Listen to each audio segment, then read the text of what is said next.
The Sheikhs Surprise Triplets, As Are Sheikhs, Volume 3. Written by Leslie North. Narrated by Roberto Scarlato. Chapter 1. Send her in. The curt command sent chills down Juliette's spine. Since stepping off the plane in Beirut yesterday, a lot of things were giving her chills. The entire foreign landscape was awe-inspiring enough. Add on the jaw-dropping matriarch who'd hired her on the spot during their Skype interview, and Juliette was pinching herself more than she cared to admit. Safia, a name she'd pronounced in the mirror for far too long prior to that initial interview, sat behind a stark wooden desk. Her gaze sharp and her lip liner sharper. Juliette strode toward her over the white Berber carpet, holding out her hand, hoping her hair and makeup were still as on point as when she'd left her hotel room earlier. "Mrs. Azhar, it's a pleasure to finally meet you in person." It was more than a pleasure, really. It was an all-expenses-paid trip to Lebanon to see if this new position really would work out. Safia smiled coyly, her hand limp in Juliette's grip. When Juliette dropped her hand, Safia stood, leaning over the desk, prompting a kiss on the cheek. "This is how we do it here, my dear." Juliette leaned forward awkwardly, pressing an air kiss to Safia's cheek. She sat in the empty chair in front of the desk, absent-mindedly checking one of the bobby pins holding up her dark auburn bun. "I suppose I'll have to get used to some things if I'll be moving here." Juliette smoothed the front of her skirt, the weight of this first meet and greet bearing down on her.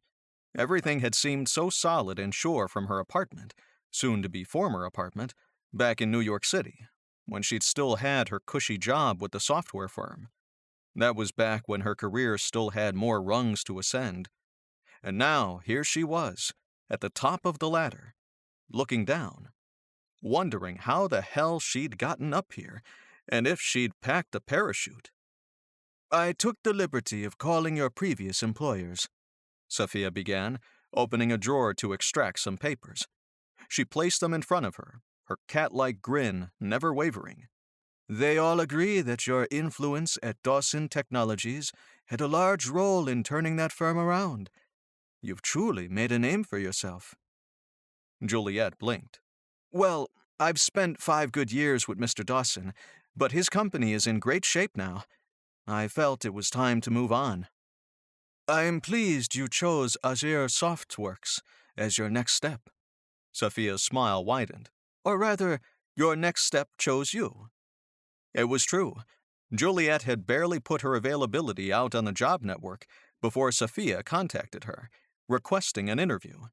It was like the woman was a shark, hunting her before Juliette even knew she was bleeding out. Safia slid some papers across the desk toward her. "My youngest son, Basri, is in charge at Softworks, and he's been met with many struggles, the largest of which is a board that doesn't believe in him." Juliette nodded, concentrating on the papers while she spoke. "I can see how this puts him at a disadvantage." "Extremely. This is a critical time in the family's direction, you see. A company recently announced their intent to purchase Basiri's division. If he cannot win over the board, the division will be sold. I would much rather see our business continue in its legacy than watch it be inadvertently destroyed by my son's lack of focus." Juliette sat straighter, as though showing Safia she could rise to the occasion. "This will be an extremely rewarding challenge, then. I assure you, I've never met an executive I couldn't whip into shape." Safia nodded, as though this confirmed something for her. "I should warn you, the members of the board don't understand him. Without proper guidance, Basiri may find them turning on him, which, of course, could result in him losing not only the company, but his job." "That will be the last thing you have to worry about," Juliette said, snagging Safia's gaze. Given how much money Safia had offered her for this new position, only complete success would do. Safia watched her for a moment, nervousness glancing across her face for the briefest of moments. "Our family is counting on it." Juliette's belly nodded. but she didn't let it show. "We already discussed salary, but I should add there will be a considerable bonus if you can turn this around and get Basri on track." Sophia shuffled through her papers again, eyebrow creased as she hunted for something. "One that will make your time more than worth it. Perhaps even doubly so." Juliette's breath caught in her throat. The promise of a windfall headed her way was always a nice touch. "Thank you for your generosity. I just hope that my work will please everyone involved. At the end of the day, I look forward to the adventure and the challenge of it all. The bonus is, well, just a bonus." "It sounds like we have a deal." Sophia's grin returned, and she slid a few papers across the desk. "If you'd be so kind, my dear. Sign here." Juliette picked up the pen without hesitation and scrawled a loopy version of her name at the bottom of the contract. The hollow bounce of the table tennis ball was a steady rhythm, like a metronome to their conversation. Basri and Ramon had been bouncing this ball back and forth for over half an hour while they brainstormed the newest project to add to Azhar Softworks' summer lineup. "I think you should expedite this one." Ramon leapt to hit the ball back to him. "This is a good idea." "We say that every time we come out here to brainstorm." Basri grinned, softly returning the ball. The easy repetition of the game was the perfect conduit for a meditative creative trance. The two of them could brainstorm their way out of a holdup when the flow was high. "Wow!" Ramon straightened, distractedly paddling the ball back to him. "Does she work here?" Basri glanced across the large open room, half focused on returning the ball. To the right were cubicles and work pods dotting the expansive third floor of Azhar Softworks. Coming down the hallway toward them was a brown-haired goddess, striding confidently in heels and a well-fitted blouse, hugging curves that made Basri almost drop his paddle. "Not to my knowledge," he said, turning back just in time to return the ball. "You'd think I'd remember someone like that." Ramon swore and leapt to bat it back to him, eyes darting between the game and the approaching woman. Basri hit the ball back and glanced over his shoulder, his gaze meeting the scorching green eyes of the mystery woman. "Ha! My point!" Ramon's triumphant voice cut through Basiri's reverie, as he realized he'd totally missed the return swing while watching the approaching angel. Basri sighed, tossing his paddle on the table. "Not fair." Ramon straightened, a smile covering his face as he looked at something over Basiri's shoulder. He turned to see the woman approaching them, one eyebrow lifted.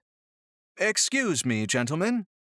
Her confident voice felt like a whip on his knuckles, one that he was dying to feel more of. "I'm looking for Basri Azhar.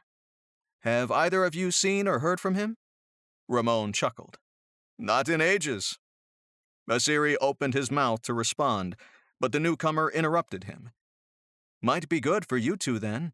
The boss probably wouldn't like to see you playing ping-pong." The delightfully Western term reverberated through him. Basri grinned, unable to hide it. "Nah, the boss is pretty oblivious," Ramon went on, twirling his paddle between his hands. "He wouldn't care if he knew."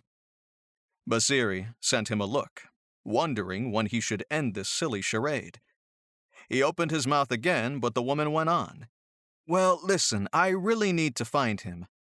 Her use of the term ping-pong had outed her as a foreigner, but her high productivity and patience pegged her as an American in his book.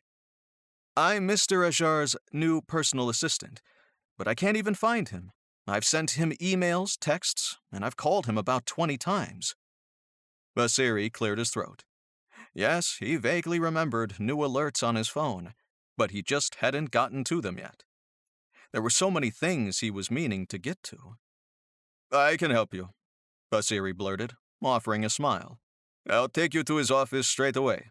I'm sure he'll be back any minute." Ramon's grin was ear to ear as Basri stepped away from the table tennis match. "Ma'am, your name?" Ramon offered his hand. "Juliette." She offered a creamy hand, nails tipped with black nail polish.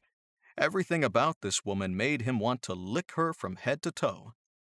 I'm sorry I didn't introduce myself. It's been a trying morning. Understood. I'm Ramon. It's a pleasure to meet you. Ramon all but brought the back of her hand up to his lips, and Basri cleared his throat, ushering them along. Wouldn't want you to wait any more than is necessary, he said, heading for the hallway. Come now, I'll give you a quick tour on the way. Juliette followed him, and he strode purposefully, gesturing toward the work pods to their right. This is the ideation pod. Strong link between creative output and frequent breaks, hence the proximity to table tennis. He glanced back at her. Or as you called it, ping-pong. I assume this is your division, then? Basri fought a grin. Not exactly. He rounded a corner, gesturing to a set of high-walled cubicles. This is where some of our designers work. But you can find most of them grouped in the standing offices at the far edge of the building. They tend to not like to be cooped up. Juliette nodded, her heels clicking in rhythm behind him. Makes sense. Is the CEO's office on a different floor? I was told to come here. You're on the right floor. Basri rounded another corner, bringing her down a short hallway ending with a door marked CEO. This is his office. Juliette's brow crinkled. Shouldn't it be on the executive floor? He believes that designers and engineers are the true heart of this company. He doesn't like to be far away from the heart. He smiled, his hand on the knob. He's like an artery. Juliette blinked at him, almost eye level with him. Oh, great. What? She sighed. It's a noble sentiment, but it seems I have my work cut out for me. Basri swallowed the knee-jerk defense and pushed open the door, guiding her inside. Take a seat.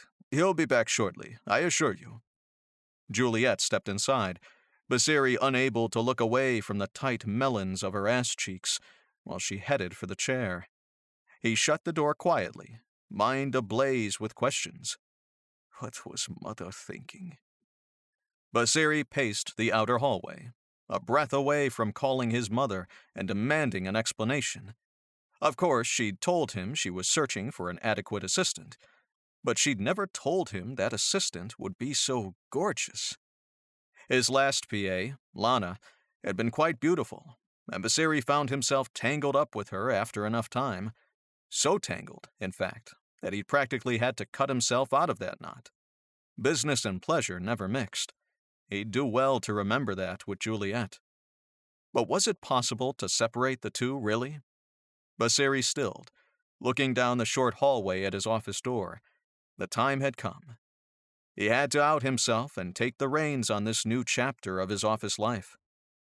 He took a deep breath and strode toward the door, pushing inside, steeling himself for the backlash.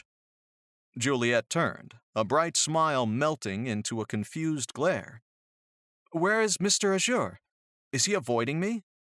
Well, He can't dodge me forever. I'm here to help run his company. Does he not understand what a PA is for? Juliette huffed, fidgeting with her bun while she ranted. Christ! I've never seen such an unprofessional first day. Basri grimaced, walking behind the desk, taking a seat in his plush leather chair. Maybe he deserved this. It would get them started on equal footing at least. Juliette eyed him suspiciously, but her expression turned into horror when he leaned over the desk and offered his hand. Let's start from the beginning. I'm Basri Azhar. It's a pleasure to meet you. Juliette gaped, eyes riveted on his hand. She was beautiful even when she was flustered. Yes, this would be a very interesting chapter indeed. Chapter 2. By the end of Juliette's first week on the job, the verdict was clear. Working with Basri was like herding a cat on drugs.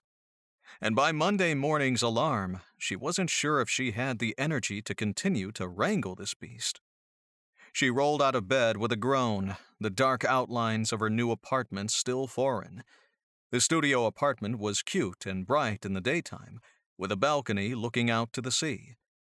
It was exactly what she'd dreamed of, minus the smoking hot boss with a penchant for ignoring everything wise and sane she had to recommend. Bleary-eyed, she groped her way to the bathroom and flicked the light on, squinting against the sudden flood of light. She and her sister had planned to make Monday mornings their weekly chat time. 7 a.m. in Beirut was just before her sister typically went to bed on the East Coast, back home, after her bartending gig. Juliette brushed her teeth quickly, staring at the Arabic-labeled toothpaste with a grin. It was such a pleasure to be bathed in a new culture, learning a new language, seeing new sights on her daily commute. 5 years in Manhattan had been fun, but she'd been more than ready for the change. And more than change, the upward mobility. Besides, she'd done all she could do as Arthur Dawson's personal assistant. She'd wanted a challenge. Well, she'd certainly gotten it. And most days, she couldn't tell which was the greater challenge, getting Basri to stay on track or keeping herself from fantasizing the steamiest situations with him. It was those easy grins that pushed her over the edge, like she'd inspired the most genuine smile possible. They seared into her core. It didn't help that whenever his hand brushed hers in planning sessions, her panties instantly got wet. And damn it, it was even endearing when she had to keep tabs on him, like reminding him to eat lunch on his particularly inspired days, or helping him hunt down the important papers he consistently misplaced. Only a week together and she could read him like a fascinating and bizarre book. The most bothersome signs of her irrational lustfulness for her boss was when he'd left work early on Friday, walking out with a gorgeous Lebanese woman she'd never seen before, someone who looked destined for the cover of Vogue instead of the world of software. She wanted to scream after him, "Who is she? And what the hell do you think you're doing with her?" She'd watched them disappear down the hallway with a knot in her chest, feeling more crushed than seemed reasonable. She spit out her toothpaste, studying the bright blue and white streaks it left on the sink. The more he frustrated her, the hornier she got, it seemed. Like all those cocky smiles he sent her way were somehow private, or meant just for her. But that's just how he is. An irresponsible CEO who flirts his way through life and only wants to do things his way. Juliette splashed water on her face and then padded into the dimly lit bedroom, grabbing her phone from the nightstand. She dialed her sister's number, heading for the living room of the apartment to lie on the couch while they talked. The world outside her balcony door was just rousing. Deep azure hues threatened to spill into daylight.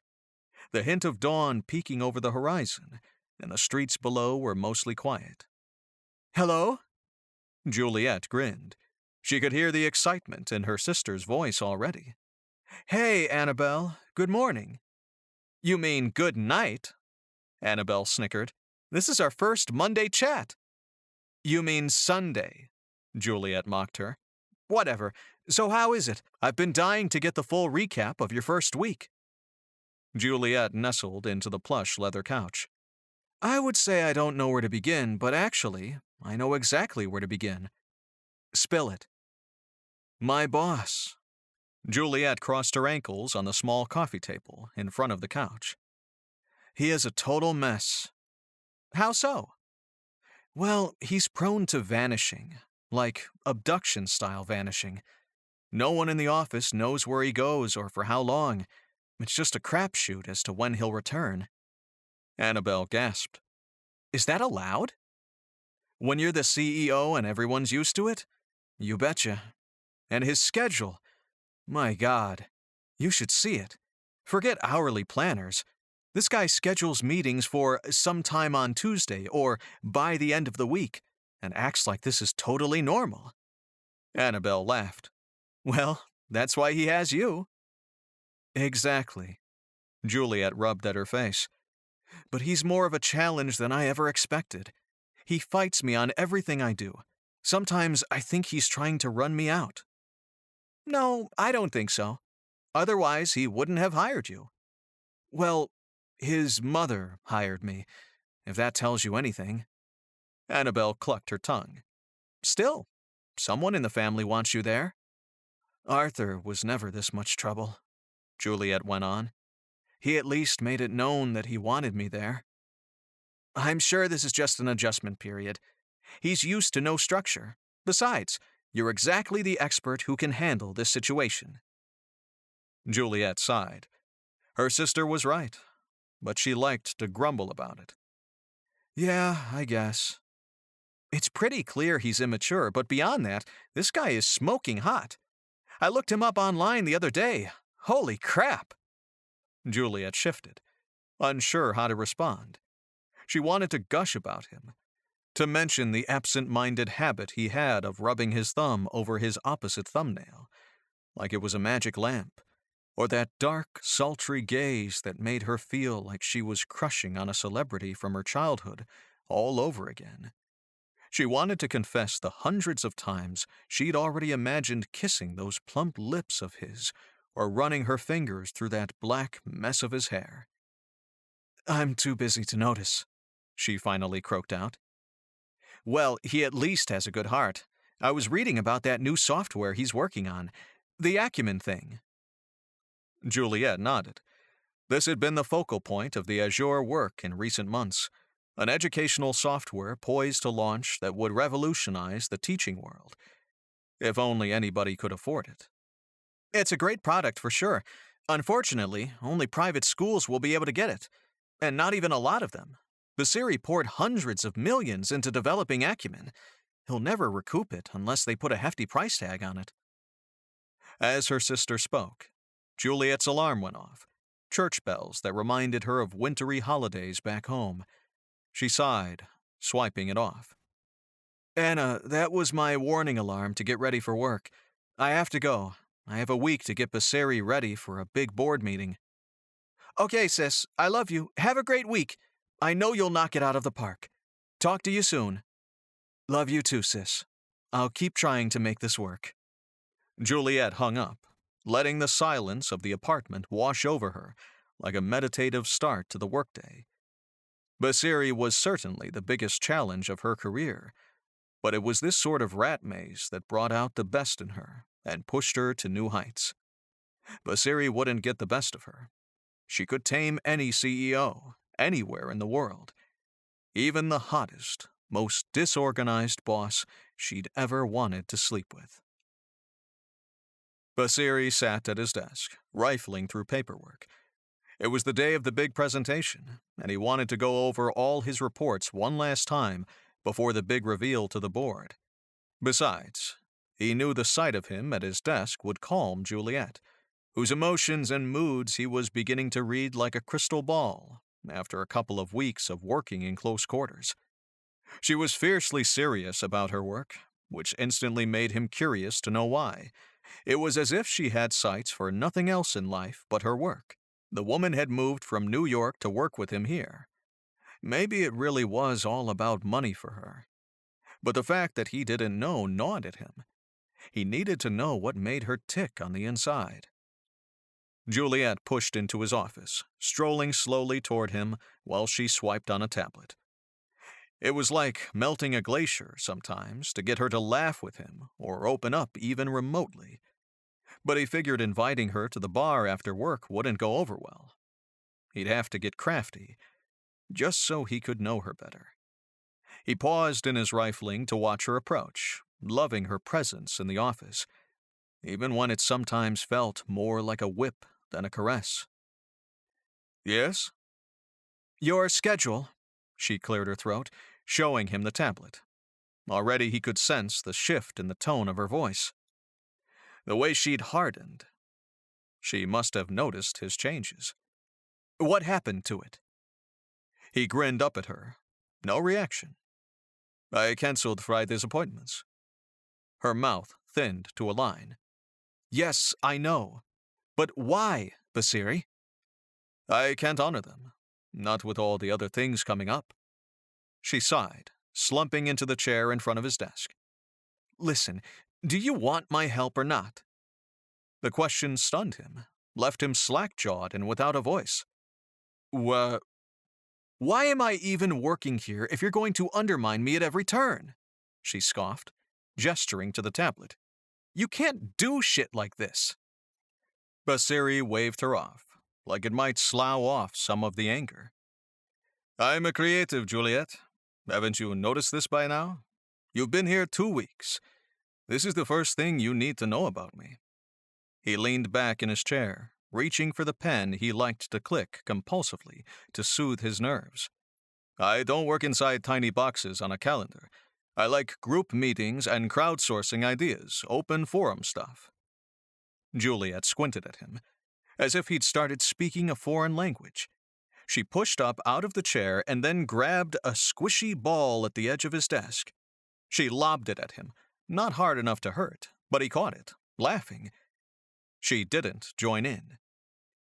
Luckily, I backed up your calendar last night, so you will be attending those Friday meetings. She straightened herself, smoothing down the front of her black skirt. It fit her nicely, highlighting all his favorite parts about her lower half. Sorry, I can't. I have new plans. He shook his head. I'm going on a trip. Juliette froze, her mouth falling open. You can't be serious. Another one? Of course. Why wouldn't I? He tutted. I have a lot of problems to solve, and this is how I solve them.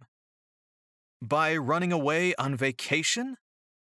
He sighed, searing her with a look. She misunderstood him, just like all the others. And after so many years, he got tired of explaining himself, defending himself to each new outsider, each new player. If you want to see for yourself how I work, you should come with me. You're totally welcome to join. Juliette blinked a few times, her face showing neither approval or disapproval. Inviting her out for a drink would have been too forward, but inviting her on the trip was just the right mix of business and pleasure. Where are you even going? He shrugged. I'm not sure yet. Probably something wilderness-related. Maybe a survival hike. She huffed in disbelief. Well, listen. Are you at least prepared for your presentation today? You need to have the pricing structures from the finance department in hand. Of course. He grinned at her, gesturing to the papers he'd pushed aside. Going over them right here like a good little boy, Mother. Her eyes shrunk to slits. Will you be able to arrive on time at the meeting, or should I come get you? Please, by all means, come get me. He upped the wattage on his smile, enjoying the flush in her neck as he did so. She was easy to rile up once he'd pushed her to a specific ledge, and he liked what happened when they got to that point. Made it easier to imagine them sometime reaching that point where the frustration melted into kissing and all the walls would come down. Juliette spun on her heel and left the office, leaving a tense wake, and he couldn't help but laugh. There was something sexy about the way she managed him. It was the most gratifying game of cat and mouse, one that was sure to come to an interesting head, if only he could convince her to come on the trip with him. Chapter 3. Juliette checked her watch, waiting until precisely 2:55 p.m. before barging into Basri's office. She'd made punctuality his middle name, but only by example, even though she'd been dying for an excuse to go see him since earlier that day. His sexy words still rang in her ears, making it hard to focus on much of anything. Come get me. Was that an invitation? The subtle lift of his eyebrow told her maybe he'd meant something far, far different than simply finding him prior to the board meeting. Or is that just your dirty fantasies about the boss speaking? She paused outside his door, checking her watch one last time, and then pushed inside. Basri was nowhere to be found. His desk was immaculate and empty. Her mouth fell open. God damn it, Basri, where have you gone now? Panic churned in her gut. If he'd ghosted, then nothing she could do would save him. If he was hell-bent on digging his own grave, then he could lie in it. She stormed out of his office, heading for the boardroom. Please let there be a miracle that looks exactly like Basri already sitting in the meeting. On her way to the boardroom, thoughts about Basri stalked through her mind like a predator. What irritated her the most was how he never let anything get under his skin. Or was that the thing she liked the most? It was hard to tell anymore with him. Frustration blurred into lust. All she knew was that her last boss had run on stress and coffee, and she'd often worried for his health. Basri, at least, wouldn't die an early death from a heart attack. More likely it would come from a bear attack in the Alps, or wherever he went while dodging his work at the office. By the time she reached the boardroom, she was ready to pop from the tension. Please be here, Basri. Don't make me hate you. She pushed the door open, a sterile waft of air reaching her. Board members, most of them middle-aged, dark-haired men with varying degrees of hard stares, filled the chairs around the long conference table. Basri looked up at her from the head of the table, his dark hair boyishly disheveled. He permanently looked like he was the star of a Gap ad. One of the rugged 20-somethings pegged to wear khakis and look moody while climbing mountains. Maybe he did actually climb mountains in his free time. She was suddenly desperate to know. Basri gestured for her to take a seat beside him at the head of the table, and the only open seat remaining. She hurried to join him, relief pounding through her. If only she could grab him by the lapels of his coat and kiss his gorgeous face. I think we can begin, Basri said once she'd settled into place. So she'd been the late one today, for once. She cleared her throat, smiling politely at the other board members as they launched into their agenda. While a few mundane opening items were covered, Juliette glanced over at Basri, finding his gaze waiting for hers. A shiver coursed through her. Seemed like maybe he was paying more attention to her than to the board meeting, but she couldn't find it in her to care. She forced her attention back to her tablet and the notes she was supposed to be taking. Once the agenda reached the main item, the launch of Acumen, one of the younger board members, Tarek, took the lead. As we all know, Acumen is poised to enter the educational software market, he began. Today's main focus is establishing the price point. We want to see Acumen succeed, but we also want to see a sizable profit margin. The final investment in this product exceeded our budget by almost half. Basri cleared his throat, tapping his pen against his thumb. Juliette could feel the words burbling up inside him, a sensitivity to his emotions that grew more acute every day. In order to recoup this extremely high cost, it's our job to set a marketable yet liberal profit margin, one that will not only set the standard for the software, but one that will help our company move toward other outstanding goals. Tarek paused, glancing around the table. Now I believe Basri will be sharing the projected price point. Basri smiled, shifting in his seat. Thank you. He rifled through a folder, pulling out a report that Juliette recognized, one that she'd helped him assemble earlier in the week. As you all know, the mainstay of Acumen is the crowdsourcing aspect.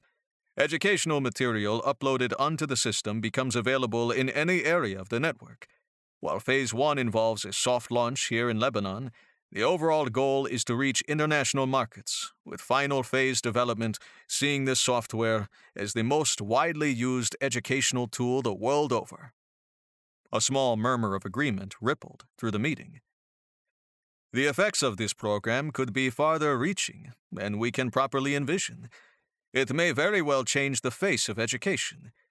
Yet even a modest introductory price, paired with the task of recuperating the development costs, would put this system at $150,000 per school. More murmurs of agreement from the board members. Juliette relaxed into her seat, pleased by the direction of this meeting. Basri sounded surprisingly capable and in control. Maybe she was finally getting to him. The projected profit at this price point would be billions, if even a fraction of schools purchased it worldwide. Basri paused, shuffling through his papers. the air around him tightening like the shift before a storm. But currently, only 2 private schools in the entirety of Lebanon could withstand this insane price without cutting additional programs and lessening the overall impact of their current educational standards. Do 2 schools make a crowd? A tense silence coated the room. The faces of the board members reflected a strange anxiety, as if the entire room didn't like where this was headed. So, how do we solve this? Basri leaned back into his chair, his face eerily serious. When he played the stoic businessman part, he looked like someone else entirely. Any ideas? Once we make back our costs in a few years, we can begin a rental program of the software, someone spoke up. A way to recoup costs now, and then begin branching out down the road. Excellent idea, another spoke up. A rental program would be fantastic. Long-term passive income that could sustain the company for years. Basri nodded, studying the tabletop, his fingers locked together. I think I know a better solution. We offer acumen for free. Juliette could almost hear the jaws clattering to the ground. We offer this program for free to any school that wants it. Basri went on, his eyes lighting up. I'll be personally reducing my salary to help cover some of the costs of distribution and installation. The primary method of recouping the cost of acumen will be via the upcoming Solera project, which targets corporate entities. Juliette blinked, unable to look away from Basri while he spoke. There was something undeniably sexy about his altruism, but shock made uncomfortable waves ripple through her. Basri, you can't be serious, Tarek said, his eyes wide. This is a nightmare, another board member moaned. Over the groans and chatter, Basri held up his hand. The room quieted. Solera was always meant to be used as a bargaining chip for new corporate relationships. And acumen was always supposed to be about reaching the greatest number of children in need. This program cannot complete that function if it's priced to recoup costs. Juliette swallowed hard, the murmurs of dissent making her nervous, like the board might riot and literally toss Basri out on his ass. What the hell are you thinking? Tarek demanded. I'm thinking, Basri enunciated, his voice getting a hard edge, that it would be morally reprehensible for us to hold the power to change the world, to change the future, and to limit that access to the smallest margin of wealthy private schools. I cannot sleep at night knowing that my company and namesake is denying such a valuable resource to children in areas where the education isn't only awful, it's abysmal. Excitement shivered through her. Basri was sexy when he got on these idealistic rants, even though it made the rest of the room want to launch a spear at him. I would be sorely disappointed if any of you could sleep at night knowing that we're preventing such a desperately needed educational evolution simply because it didn't work with our bottom line. Basri shook his head, stuffing his papers back into his folder. We will make up the profits elsewhere. That I can assure you. And it is all I have to say on the matter. Basri stood, and she watched him walk toward the door as if he were a celebrity leaving the award stage. He nodded at her from the doorway, beckoning her to follow him. She pushed herself up and stumbled after him, leaving the heated conversations of the board members behind her. In the hall, Basri grinned at her. So, how did I do? She blinked at him, unable to decide if she loved him or hated him. He'd just given away billions of dollars, and maybe also saved the world. Either she was failing miserably at her job, or she'd been reading this guy wrong from the beginning. I think it was great, she said, her voice a breathy whisper. Let me know if you're in for Friday, Basri said, his dark eyes drawing her in like a vortex. It was all she could do to prevent herself from nodding. We will enjoy some time in the foothills of the Caucasus Mountains. What do you think? The use of the word we made it plain. This wasn't just a casual suggestion anymore. It was something he'd been thinking about as much as she had. She opened her mouth, but no words were waiting. She had to take this one to counsel before answering, because no matter how badly she wanted to say yes, she knew it was for all the wrong reasons. Chapter 4. Safia beamed at Juliette from behind her desk. The sunset of Beirut, a goldenrod blaze behind her through the bay windows. "Thanks for meeting with me," Juliette said, sitting exactly where she'd accepted the job, and now exactly where she needed the most pressing advice of her career. "I know it was last minute, but I have only a quick thing to ask you." "Oh, of course. Anything for you." Safia grinned like she knew a secret, but Juliette suspected that was something of her standard grin as well. Maybe the older woman had a secret peek into everyone's head, and nobody knew about it. Just as Juliette began to speak, the office door creaked open. She turned to look.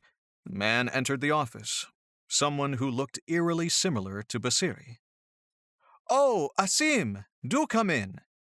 Safia ushered the newcomer inside, gesturing to Juliette. "Juliette, this is my middle son, Asim. He runs the European division. Asim, please meet Juliette." Asim came to her side, offering his hand. His smile was warm and familiar, but he looked far more clean-cut than Basri.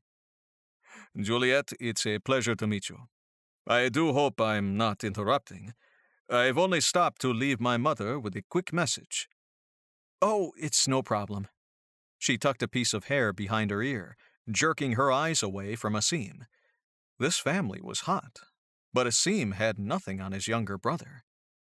"Juliette is Basiri's new personal assistant," Safia said, receiving an envelope that Asim pressed into her hands. "She's been working out very nicely." "Ah, the new personal assistant."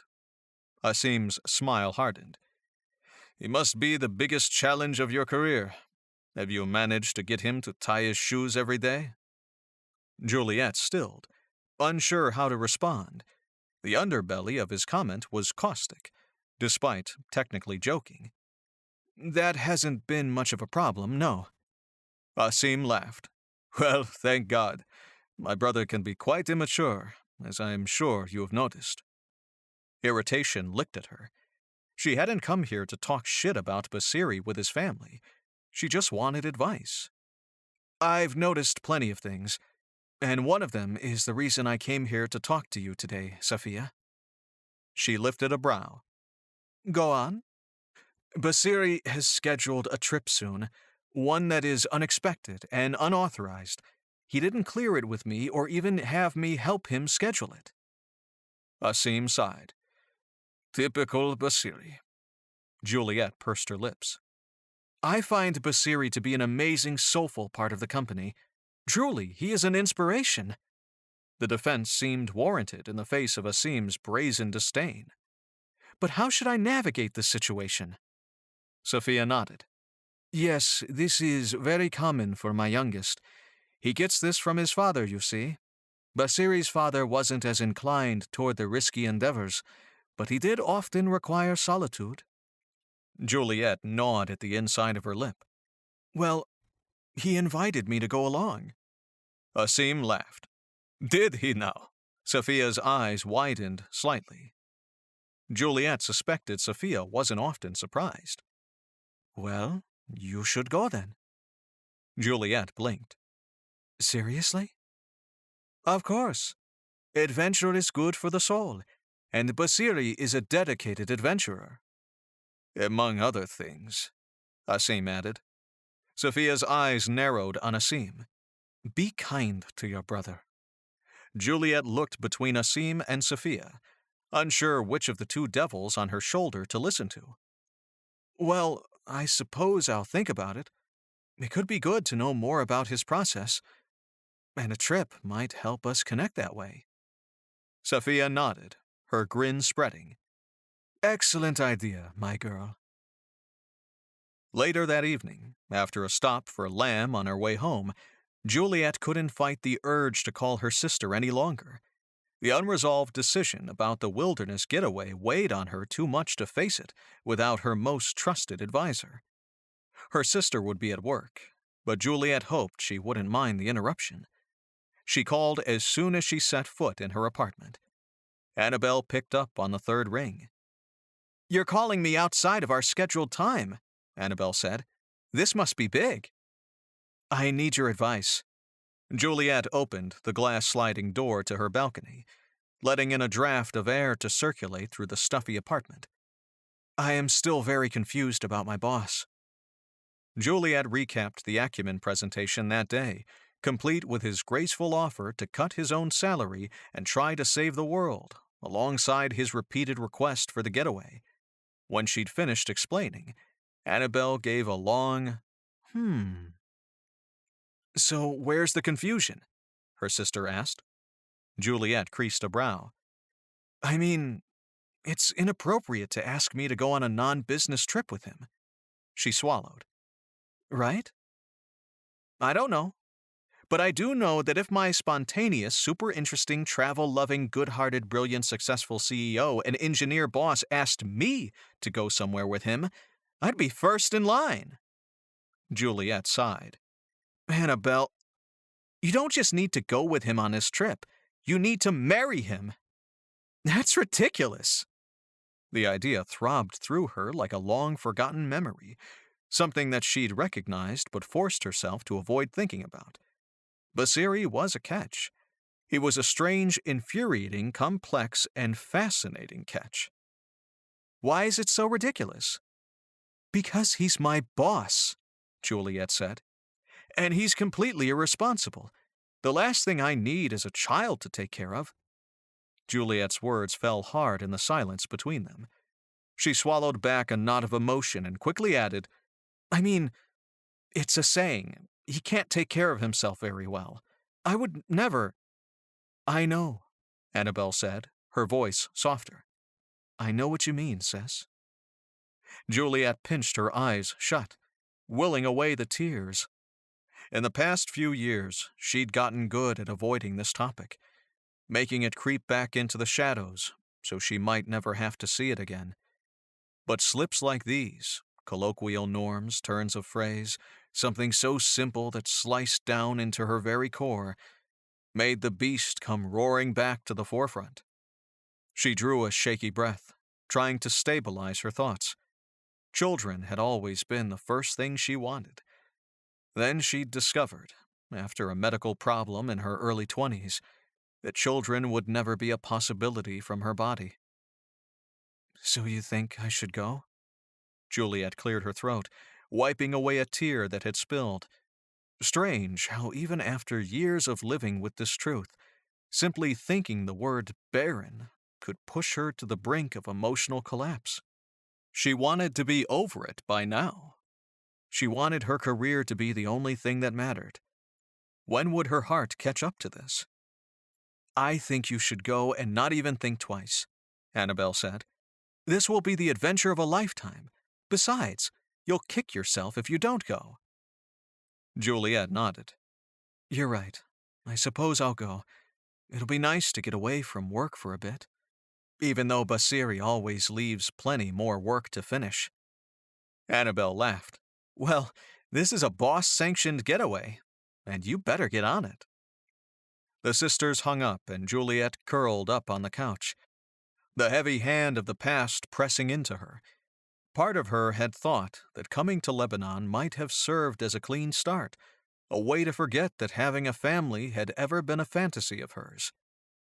But memories of Paul came crashing back, her first and only serious relationship, the man who'd left her once the truth came out about her ovaries. The scar of their parting didn't hurt as much as it used to, but every now and then she'd think of what she could have had, things she'd envisioned so many times they felt like memories. She and Paul had been set up to have it all. Great jobs, a cute house in the suburbs, ready and raring to have as many children as possible. And now, here she was, alone, halfway across the world, crying on a couch in Beirut. She was silly to think anything romantic about Basri.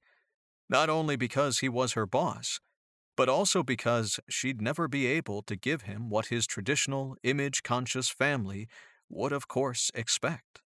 And if she'd learned anything in the years since her diagnosis, it was better to nip these situations in the bud early, before they blossomed into something that only hurt worse down the road.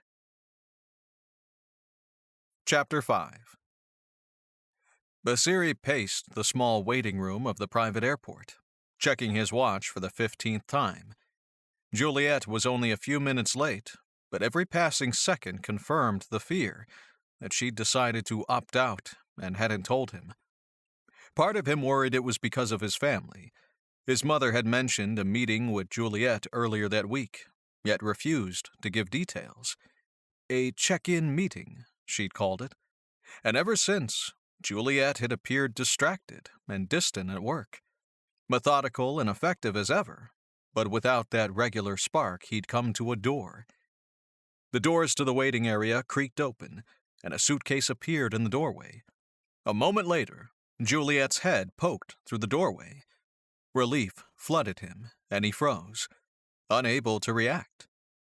"You want to help me?" He blinked and rushed toward her. "I'm so sorry. Let me get this for you." He tugged her suitcase through the doorway, his gaze sweeping over her.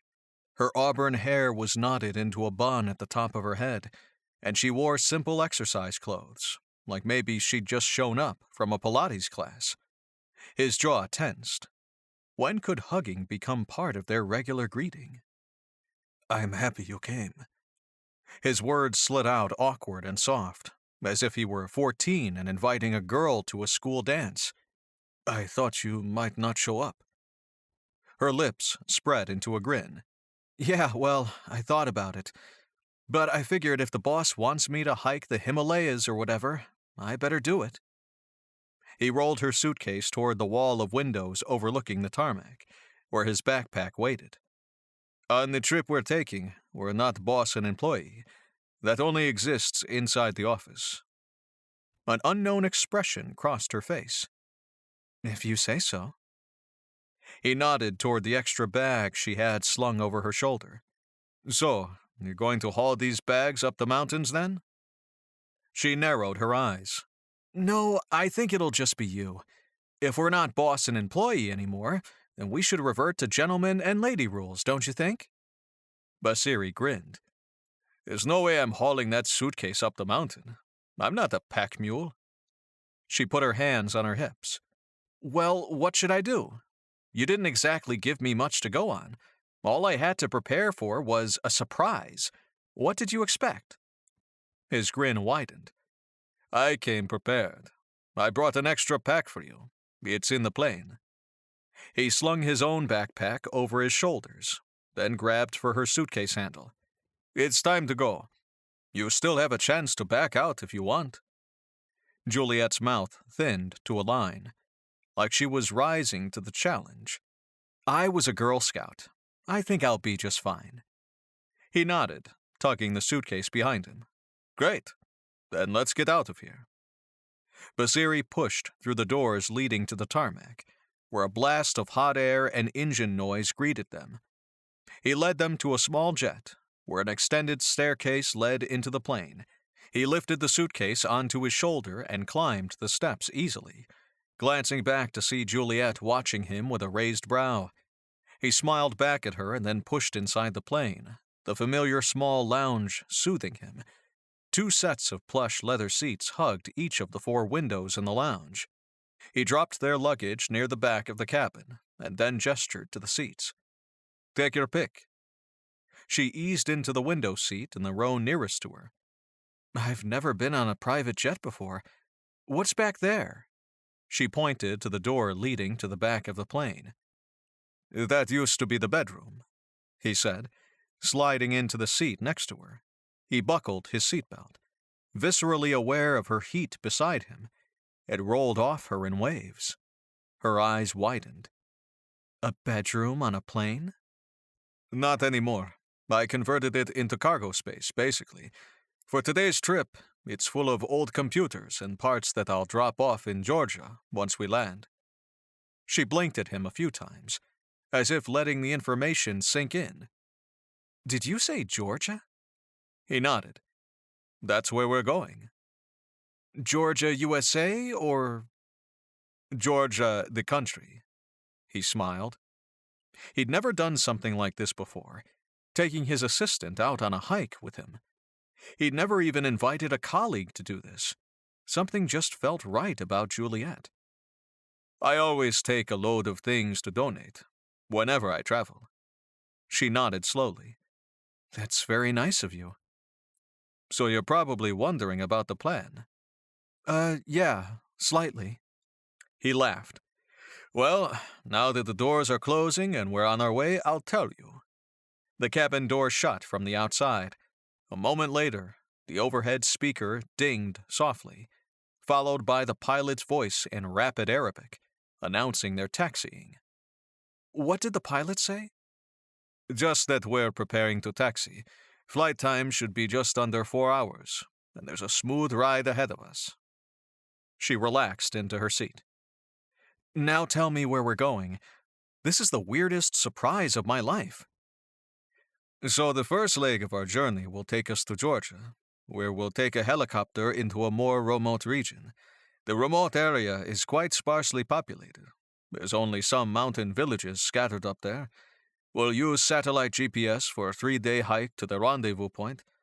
Then we'll be picked up and flown back to the airport, so we can come back to Beirut. Juliette's face remained neutral. He liked that she was a little hard to read. That's it? That's the trip? He couldn't keep a grin from covering his face. It's a difficult hike. We'll be setting up our own shelter, making our own fire, things like that. It's meant to be a challenge. She blinked at him. I didn't want to go too hard on you, though, he continued, since I don't know what you're capable of yet. Her brow furrowed. You don't have to worry about that. This barely sounds like a challenge. My apologies. He spotted the glint of mischief in her eye. Next time I'll schedule something harder for us. Maybe rock climbing a cliff without a lead or shooting into outer space. She broke, a laugh escaping her. I wouldn't put it past you.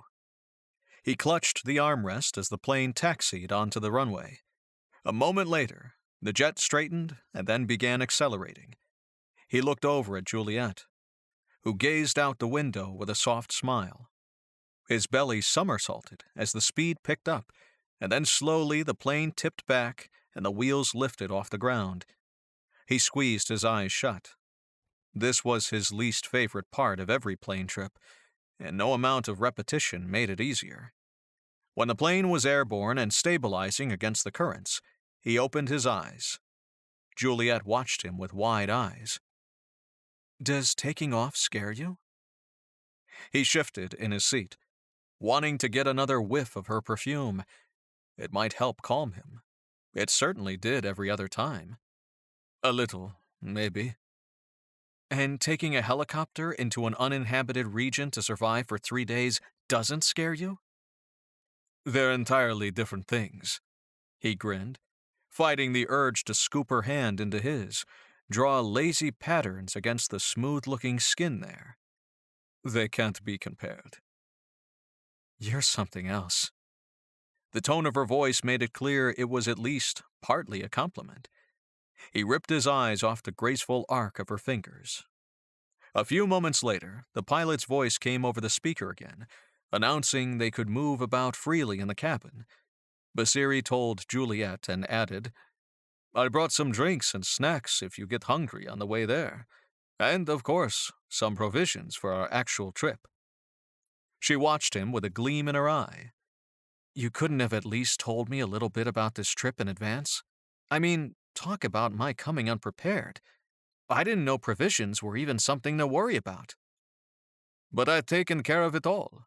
I didn't want you to worry. Besides, I wouldn't have expected you to purchase all of the things that you'd need. Like what? Hiking poles, tent, sleeping pad, things like that. I assumed that you didn't move to Lebanon with those things, despite the Girl Scout you claimed to be. She shook her head, smiling. You'd be right about that. They alternated between comfortable silence and light-hearted conversation as the plane ride wore on. After an hour, Juliette stretched and unbuckled her seatbelt. Time for the little girl's cabin. Then maybe we can start packing me up like a real Georgian hiker. She stood, stretching again, and then headed for the little cabin tucked away by the door to the cockpit. Basri uncovered the backpack he'd stowed away earlier that day, as well as the box of extra equipment he'd brought along for her. He'd purchased them himself, before she'd even agreed to come, superstitiously believing that purchasing it meant she'd eventually say yes. And maybe it had worked. He plopped the bag and box onto the floor in the center of the cabin and got to work organizing the things. He'd been packing and preparing for wilderness trips for years now, and he found something comfortable and ritualistic in the process. And it was doubly nice to be introducing someone else to the experience as well. Someone like Juliette, who he hoped might stick around for a long time, and not just because she worked for him. His forearms prickled, and the same question cycled through him, just as it had for the past week. What are you really doing with her here? On the surface, the answer was simple, showing Juliette part of his secret world, his internal process. There was no greater joy than sharing the quiet, jaw-dropping wonders of survival with someone special. It was the very thing he'd cherished with his father before he'd passed.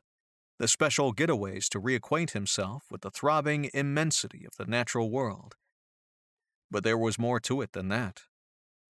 Juliette came out of the bathroom, her easy smile rooting him to his spot. He watched her come over and sit next to him, tucking her legs beneath her, as if they were kids about to play a game.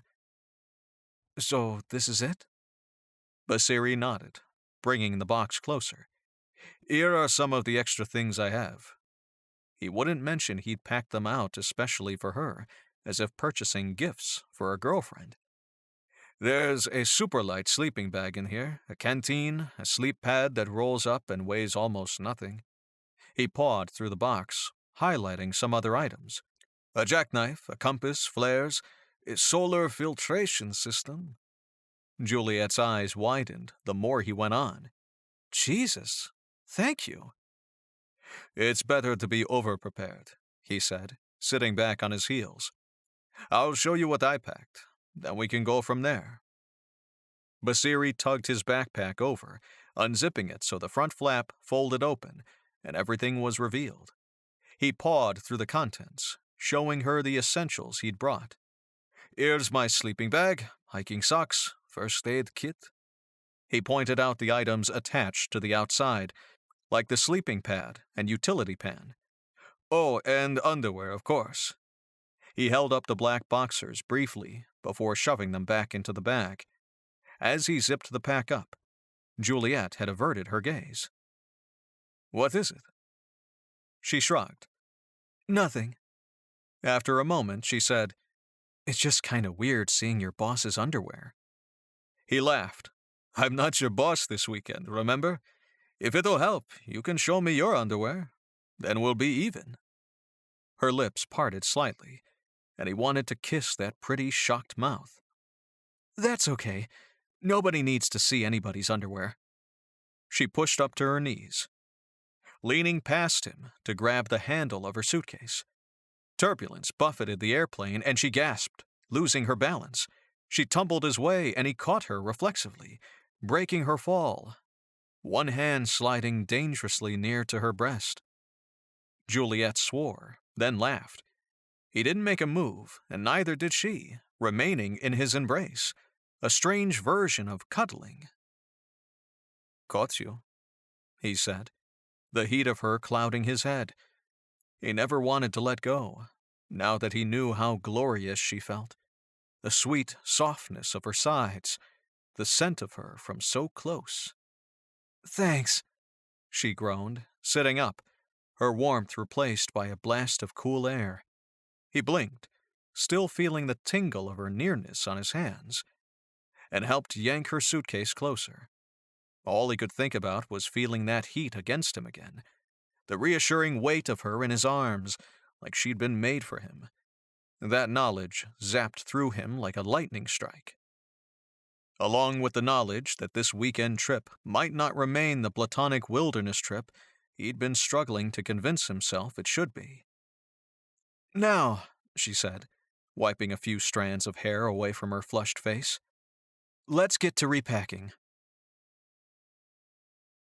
Chapter 6. All around them spread ravines and gorges, stuffed full of spruce and fir trees, their pointy tops looking cartoonish from so high above. The loud whir of the helicopter faded to the background as the views grew progressively more jaw-dropping. She'd never even heard of the Caucasus Mountains before. Hell, she hadn't even been sure Georgia was really a country. But they'd certainly landed there just over an hour ago, passport stamp and all. Basri pointed somewhere ahead of them, his dark eyes abnormally focused. "Our drop-off point is up there. We'll be rappelling down soon." She nodded, the words not quite sinking in. Gripping the straps of her thankfully light backpack, she scanned the direction he'd pointed out, trying to take it all in. To the north, snow-peaked mountains made an impressive backdrop. The whole place looked like something from The Sound of Music. "We'll be what?" "Rappelling down." He leaned forward, speaking louder. "The helicopter can't land. There's no good spot." She nodded reflexively, but her stomach cinched tighter than a knot. He had to be crazy. There was no way they could get out of this helicopter without using a landing pad. It wasn't allowed or something. The helicopter chopped its way through the crystal-clear afternoon. Juliette's gaze wandered back out to the mountains, the sight calming her a little. This was already unreal. And if she were with anybody but Basri, the extent of the trip would involve looking at the mountain range from the helicopter, then turning around and flying home. But oh no, not Basri. He needed to include the rappelling. The helicopter slowed a bit, which made Juliette's stomach lurch. Any sudden change in speed in the air made her think a malfunction was pending. The pilot looked back to them and gave a thumbs up, to which Basri nodded.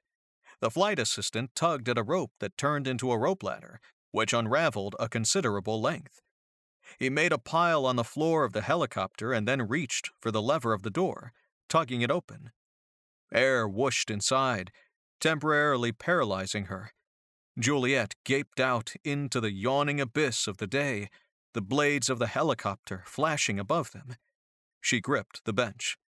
No way was she going out that door. Basri grinned at her while the assistant lowered the rope ladder out the hole of the helicopter, like he was feeding geese at a pond on a lazy Sunday. "You ready?" She shook her head. "You gotta be fucking kidding me!" "This isn't as scary as it looks, I promise you. I'll go first, then you follow me." She watched as the entire length of the ladder tumbled out the side of the helicopter.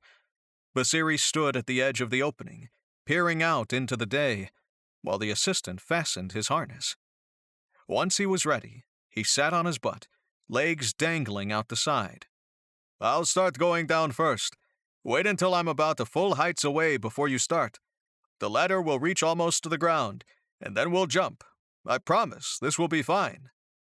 She gripped the edge of the bench, unable to look away from the dizzying swirl of the world beyond that open door. She nodded.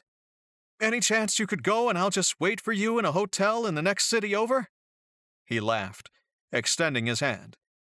"Get your harness on, then sit here and watch me go down. Then you'll come after. Come on." He waited until she'd snugged up the harness straps around her hips and scooted toward him with a knot in her stomach. Then he flipped and hooked his foot onto the ladder, his grin steady and somehow reassuring. Or totally insane. "Here we go." He descended slowly. Once his head cleared the door, she scooted closer, peeking over hesitantly. The sheer space before them, the endless ravine, the sprawling trees, the greenery that dissolved into forever, made her wobble, and she gulped, gripping the edge of the doorframe. Basri looked up at her, his hair whipping in the wind, eyes squinched up into a smile against the sunlight, He waved at her, beckoning her to follow. She drew a shaky breath, repeating the most calming phrases she could recall. "You've got this. Nobody will die. This is normal somewhere. Just make it the fuck down alive." And flipped over to scoot out of the door, grimacing as the wind buffeted her ass. "What the fuck?" She groped blindly with her foot, searching out the first rung of the rope ladder. She hooked it after a second and tested it, bringing down her other foot. She groaned, clutching the side of the helicopter as long as she could. She descended a rung, moving one hand, then the other to grasp the top rung of the ladder. She looked down. Basri was pretty far down, still grinning like an idiot. "Why the fuck are we doing this?" She descended another step, the wind buffeting her, making her hands sweat against the rungs. "Fuck, move faster." She pinched her eyes shut and then stepped down again. And again. It became a tense routine. Make it down one step, force another one out, and before she knew it, she'd cleared half the distance to the ground. She glanced down again. Basri was already on the ground, hopping up and down with a smile on his face. Her personal cheerleader. It warmed her heart for a moment, and then she plunged onward. Soon she was at tree level, the rich, dark foliage a balm to her nerves. Before long, she reached the bottom rung of the ladder. Relief swarmed her, and she glanced down to the ground to measure her jump. Basri whooped as she took the leap, landing soft on her feet in a thicket of moss at his side. "You did it!" Basri laughed and hollered, resting his hands on her shoulders. She grinned up at him, exhilaration making her knees wobble. Basri made quick work of the safety harness, and the flight assistant hauled both harnesses and the ladder back up into the helicopter. "I can't believe it." She tilted her head to watch. Soon the helicopter lifted and flew away, the blades becoming a distant thrum against their tranquil surroundings. Silence fell between them, and Juliette looked around with wonder. Tall fir and pine trees towered around them, thick in ancient beauty, the air cleaner than she'd ever tasted in her life. She took a deep breath, feeling immediately revitalized. Basri watched her like he knew exactly what was going through her head. "Where to first?" He fished for something in the side pocket of his backpack, then tugged out a square of paper. He unfolded it, revealing a map. "We're about here," he said, pointing to a vague spot somewhere in the upper left corner of the map. "And our rendezvous point will be here." He pointed to another spot. "So your choice, left or right." How about forward?" She laughed, hooking her thumbs under the straps of her backpack. This would be fun. It would be the strangest thing she'd ever done on a whim with anyone, but also fun. "Forward it is." Basri led the way, his clunky boots crunching over pine detritus and the soft, mossy underbelly of the forest. The spectacular snow-capped mountains she'd seen from the air were now totally obscured. In all directions sprawled the Caucasus forest. She took another deep breath as they trekked forward, disbelief trickling through her. She was in Georgia, with Basri, miles and miles away from anything resembling human civilization. After a bit of methodical crunching through the forest, she got the urge to share something about this on social media, a little picture update, with a tagline that already floated through her head. Her fingers twitched, and then she remembered. The phone was on board the jet, exactly where she'd determined to leave it for the entirety of the weekend. "I just remembered I don't have my phone," she admitted, her voice sounding almost brash in the soothing tranquility of the forest. "I already wanted to put something on Facebook." Basri laughed, glancing back at her, that boyish grin nearly bringing her to her knees. Maybe she could make an exception for the weekend. If he insisted on not being her boss, then a little Caucasus hookup would be totally fine. What happens in Georgia stays in Georgia. That's what I love most about coming on these trips. The disconnect. He sighed, stepping over a fallen log. It's too easy to get trapped in the mess of constant connectivity. Yeah, this is pretty calming, really. She dragged her fingers over the rough bark of a tree as she walked past. No email to check, no deadlines. There's nothing. But rather, everything. Basiri swept his arm out in front of him. I find everything when I'm out here. I can refocus on my needs, figure out my life again. So this is always where you disappear to? Not to Georgia all the time, but trips like this, yes. He watched the ground as he walked forward. It's something I learned from my father. He'd take me on these wild trips when I was growing up. It came to be our special tradition, where we could completely disconnect and just exist together. Your dad must have been quite the daredevil. Our trips weren't this intense. We did tamer things, lots of camping and fishing. Asim and Nasir never liked it much, though. I guess that's why it became our tradition. She'd never met Nasir personally, but she'd talked to him plenty on the phone throughout her couple of weeks on the job. From what she'd gathered, both of his elder brothers were chained to their desks, and found a lot of satisfaction in it. Why didn't they like this? She tilted her head back, gawking at the towering trees. Nothing like an ages-old tree to make you feel insignificant. I can't imagine. They like more high-profile fun, Basiri said. Sports cars, gambling. They don't get stuff like this. Actually, I think Nasir works for fun. Silence settled between them again, and Basiri's sad tone echoed through her head. The thought had been churning inside her since the beginning, but it burbled even fiercer now that she'd met Asim and had followed Basiri to Georgia. Nobody really understood him. Not even his own brothers. His mother did, and surely his father had while alive. But who else? Have you ever brought them out on a trip like this? Not since I've become an adult. I already know what they'd say if I invited them. They make fun of me for coming on my own anyway. She frowned, clutching the straps of her backpack. Do you get along with your brothers? He was quiet for so long she thought he hadn't heard her. In our own ways, yes. I met Asim the other day. He seems so different from you. She paused. But very nice, of course. Basiri smiled back at her, making her stumble over an exposed root. We love each other, but they don't understand me, and I don't know how to show them who I am. After my father died, I went a little crazy, I'll admit. I turned to vice. Anything, really. I became a party guy, but it was just a phase. I don't think they've noticed that I stopped partying. Juliette sat on his words, repeating them over and over in her mind. Don't you want them to know the real you? Only they can decide to do that, he said after a moment. I can't convince them of something they don't want to see. They continued for a long while, until the sun started to threaten the horizon. With the forest ablaze in hues of orange and red, Basiri paused. We should find a place to set up camp. He nodded in front of him.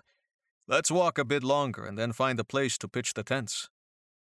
Their walk had been slow and comfortable, almost a stroll through a forest on a lazy Sunday afternoon, if she could only overlook the crushing distance between them and the nearest emergency facility. In front of them, the ground sloped upward, and something like a clearing opened up at the top of the slope. Basiri pointed toward it. Let's try up there. They navigated around a mess of bushes and climbed up the slope carefully, stepping around rocks and spiny plants. Juliette's boot got stuck between two oddly positioned rocks as she followed Basiri up the incline. When she jerked to move her foot, she couldn't, and she tried again harder, grunting. You okay? He paused, looking back at her. She yanked again at her foot, and it dislodged, but the force sent her reeling forward. She winced, breaking her fall with an elbow, but couldn't avoid falling into a prickly bush that snagged her all along the side. She rolled out of it and pushed to standing, inspecting the tiny scrapes on her hands and arms. Oops. Basri rushed down to her and gripped her arm in his hands. Are you okay? The heat of him overrode the niggling pain of the scratches. I am. It was just a little fall. My foot got stuck between those rocks. He tutted, turning both her arms over to inspect. The heat of him nearly pitched her forward into his arms. Once we get our stuff down, I'll have a good look at you. You might need to put some ointment on this. They resumed their trek, reaching the clearing without another incident, and they set their bags down on the damp, earthy ground. The slight difference of altitude allowed them to gain a new perspective on the area. She felt like a queen surveying her secret kingdom. Everything before them was pure, untouched. Maybe no other human had ever traversed this exact path. They could be the first. Excitement pulsed through her, so much that she didn't even notice that Basri had lifted her arm again, inspecting the scratches. You got more, he said, his soft voice bringing her back to reality. She looked down where he tugged at her shirt. It ripped your shirt. Oh, my God! She noticed a fine tear in the fabric and lifted it up to inspect her belly underneath. Dark red scratches greeted her, and Basri winced. We should clean this up. He headed for his bag, rummaging around inside. Before we do anything else, just to be safe. She nodded, heading toward a long, flat rock jutting out of the ground. She sat on it, feeling as if she'd taken a trip to the nurse's office, and waited for Basri to tend to her. He came back with his white first aid kit and got onto his knees in front of her. These scratches on your arm look mostly okay, but the ones on your stomach need to be sterilized, at least. She nodded, sucking in her breath when Basri lifted her shirt.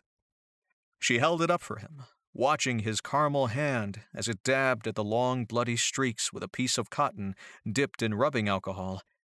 She gritted her teeth against the sharp jabs of pain. His free hand drifted to her knee, as if stabilizing her during the procedure. Warmth shot through her, and her gaze drifted to her belly button and all the exposed, intimate flesh here for him. If only he were to take it. She breathed a little heavier. His nearness made her think crazy things. It had to be that. What else could it be? The man's energy was powerful, made her own common sense fly right out the window. Basri, now's your chance. She snagged his gaze as he sat back, looking up at her almost guiltily. Had he heard her thoughts? She shifted position and tore her shirt off, leaving her torso clad in only a sports bra. Maybe this would help. I got tired of holding it up, she said breathily. Maybe you can check the rest of me out. He jerked his head into a nod, and his gaze scorched across her, his hand sliding up her leg a bit, enough to send a surge of moisture into her panties. He gripped a hip, turning her slightly to peer around behind her, his dark eyes swirling with something unknown when his gaze finally met hers again. All clear. His voice came out husky. She nodded, breath hitching in her throat, and then she pitched forward, pressing her lips against his. Sparks sizzled through her, like water on a live wire, and she clutched at the sides of his face, deepening the kiss like a desperate fool. Basri made a small noise and kissed her back, his lips parting, his tongue pressing for entrance. She whimpered and allowed it, the earthy, manly scent of him drowning her, making her mind go blank and every cell in her body ignite. She gripped at the ridge of his shoulders. She wanted to scream through the kiss, a scream about how fucking soft his lips were, how sweet it felt to touch him, how unfair it was that he was her boss. You know better than this. She pulled apart, watching him with wide eyes. His kiss-bitten lips were swollen, the haze clearing slowly from his face. "I'm sorry." She swallowed hard, covering her mouth like it was punishment for her lips. "I seriously didn't mean to do that."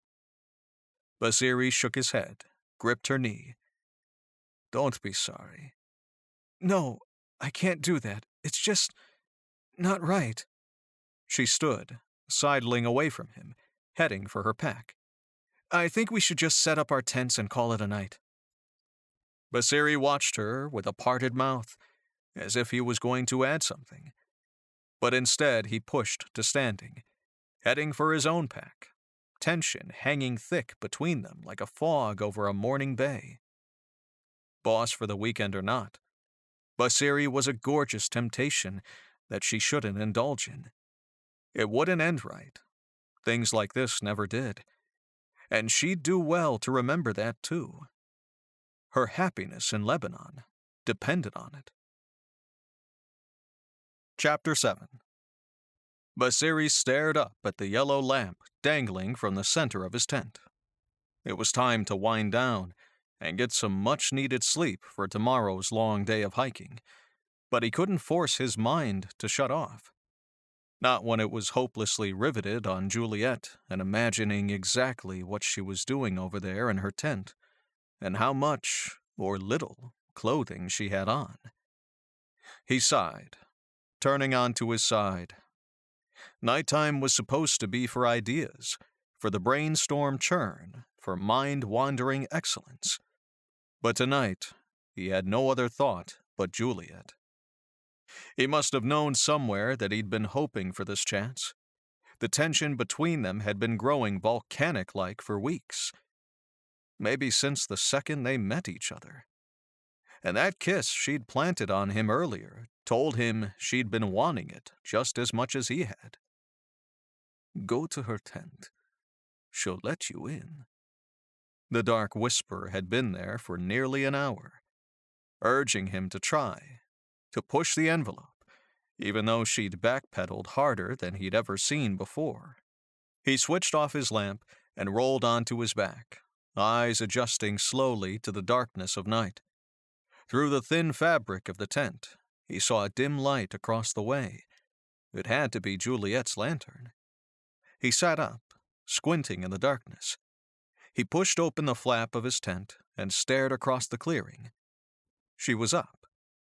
"She's waiting for you." Basiri lurched to his feet and pushed out into the crisp night air, drawing a deep breath. The scent of pines and spruce calmed him, helped slow his racing heart. He walked softly toward Juliette's tent, the dim light of her lantern attracting him like a moth.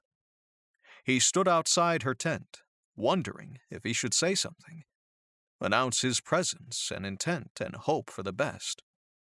Inside her tent, a rustling sound. He froze. Maybe he should just go back to his tent, sleep off the horniness, wake up refreshed in the morning. But the feel of her lips returned to him, haunted him really, prompting him to creep closer. "Juliette." His voice came out a whisper so quiet, he wondered if he'd even spoken. The zipper of her tent buzzed open, and there she was, looking up at him with fuck-me eyes, wearing only a tank top and panties.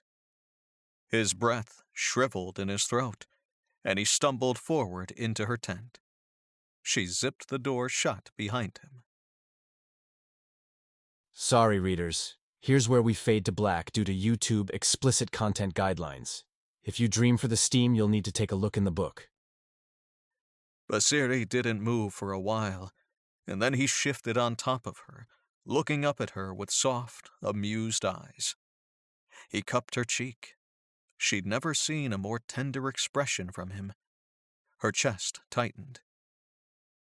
"That was lovely," she said, voice sticking in her throat. "Lovely doesn't even come close," he grinned, propping himself up so that he could brush a kiss against the tip of her nose. "I'm sorry, we didn't use anything." His fingertips drifted over the small swell of her belly. eyes riveted to his dark hand there, the meaning of his words sank into her. He had no idea there was nothing to worry about. Emotion tightened in her throat, and she looked over at him, unsure how to respond. His brow creased. Maybe he'd caught the shift in energy. "Hey, I'm sorry," he started. "It's okay." She shook her head, burrowing into his side, wrapping an arm around him until his heat soothed her again. She focused on her breathing until the worst of the emotion had passed, and in the clearing air after the storm of sexual satisfaction, regret lashed at her. You shouldn't have muddied the waters with him. Tears pressed at her eyes, and she squeezed him tighter, willing them to dry up. He pressed a soft kiss to the top of her head, and love quaked through her, or something close enough. His embrace felt so good, his attention was like finding water after wandering the desert for years. I want this. I want a man like him. I want Basri. The truth launched like fireworks, and the tears broke out. Her breath hitched, and she buried her face into his chest, tears spilling onto his skin. Hey, Juliette, what's wrong?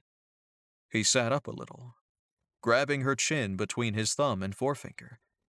She searched his face, still not sure what she could even say, how she could write this off.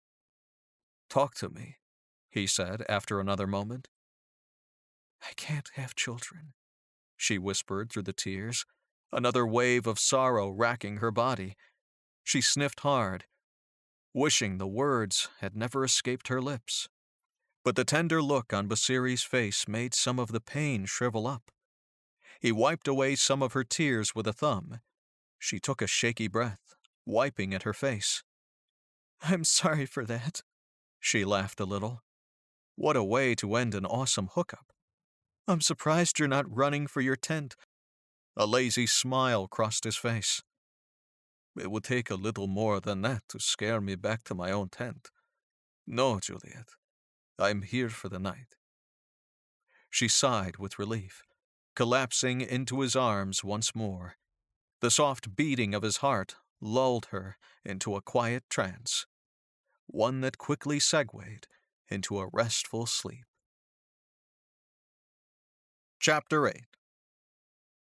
Okay, we should head north. Juliette pointed in front of them, squinting at her compass. Basri had taught her how to use it that morning, over half-decent coffee and a strange sort of gruel. Now she was tasked with leading them to the gorge.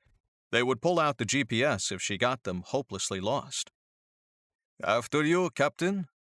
Basiri's grin made her belly flutter, the same way damn near everything did since their steamy night in her tent.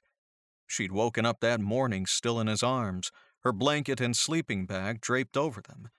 With how much heat the man generated, they hadn't wanted for more covers. So what's so important about the gorge? Pine cones crunched underfoot as they wound away from the clearing that had been their temporary home. She was a little sad about it. They'd made some great memories there, and now they'd never be able to find that exact spot again. Nor would they have a single photo with which to recall this trip. The realization trickled through her, strange and foreign. Basri was odd like that, more and more like a perfect mix of olden days pioneer and modern day tech guru. It's our rendezvous point. We have to make it there in the next 2 days, or else the helicopter will leave without us. Basri cast a sly smile her way. Oh, right. She laughed, checking the map again as they walked. This didn't seem so hard, even if the slightest mistake could lead them miles away from their extremely necessary final destination. But with Basri at her side, she liked throwing some of the caution into the wind. Something about him begged for the adventure, and with him, she felt comfortable taking the leap. After a few hours of light-hearted conversation and plenty of pauses to admire nature, Juliette lifted at the straps of her backpack. They left wet sweat marks underneath. its weight combined with her exertion. "Is it bothering you?" Basri creased his brow and came over to her, holding out a hand. "Here, let me take it for a while." She smirked. "No, silly." She swatted his hand away. "I can carry my bag just fine." "But it must be heavy by now." He lifted the bottom of it, holding it up a little as they continued on. "See? That's pretty heavy." "Doesn't mean you should add it to your own load," she said, fighting a grin. She liked the chivalrous display, all the way out in the middle of nowhere. It was somehow more romantic because of it. Deep in the Caucasus Mountains, where chivalry wasn't just dead, it didn't even exist. Bringing this fragment of society along with them was about as hilarious as attempting to maintain a manicure on a survival trip. He tutted. "Just let me know if you need a break, or if I can carry it for a while." She grinned over at him. "Thanks. I'll let you know." They continued trekking until lunch, when they dropped their loads by a crystalline river meandering lazily through the mountainside. Basri had brought some water test strips, and they found the water clean. She took big, thirsty gulps of the frigid water. "Why is it so cold?" She splashed it on her face. "This is heavenly." "It probably comes from high up in the mountains." He stood, looking up at the horizon like maybe he could pinpoint the exact spot. "It's fresher than anything I've ever tasted." "You've got that right." She took another loud slurp and sighed, leaning back on the river embankment. "I want to swim in it." Basri looked at her, lifting a brow. "You can, you know. There's nobody here to peek or stop us." He paused. "Well, I'll peek, but I won't stop you." She laughed, digging a toe in the soft mud. "No, I don't want to pollute it. If I bathe in it, we couldn't drink out of it." "You're not that dirty," Basri said. "You know, that might be another product line." His face dropped, which told her a revelation was coming on. He had a very particular look for bright ideas and genius inspiration. "Like the water test strips. We could get one for humans. How much are we polluting the water ourselves?" He snapped his fingers, laughing. "Then we could know exactly how much we'd be polluting the water by getting in." "I like how suddenly now you're going to get in the river with me," she said, voice lowering. She smirked at him, reaching for his hand. "Well, it's certainly not something you should do alone," he said, sitting back beside her on the embankment. He laced his fingers around hers. "You would need moral support." "Right, moral support." She smiled out over the river, the quiet whoosh of the current more effective than 30,000 stress balls. Strange how stress and worry could just evaporate out here, which left all the more room to enjoy these giggly, flirty sensations with Basri. She certainly didn't mind spending a weekend lost in a nature bliss spiral. Hell, she'd needed this for far too long. So long she'd forgotten there had even been the need in the first place.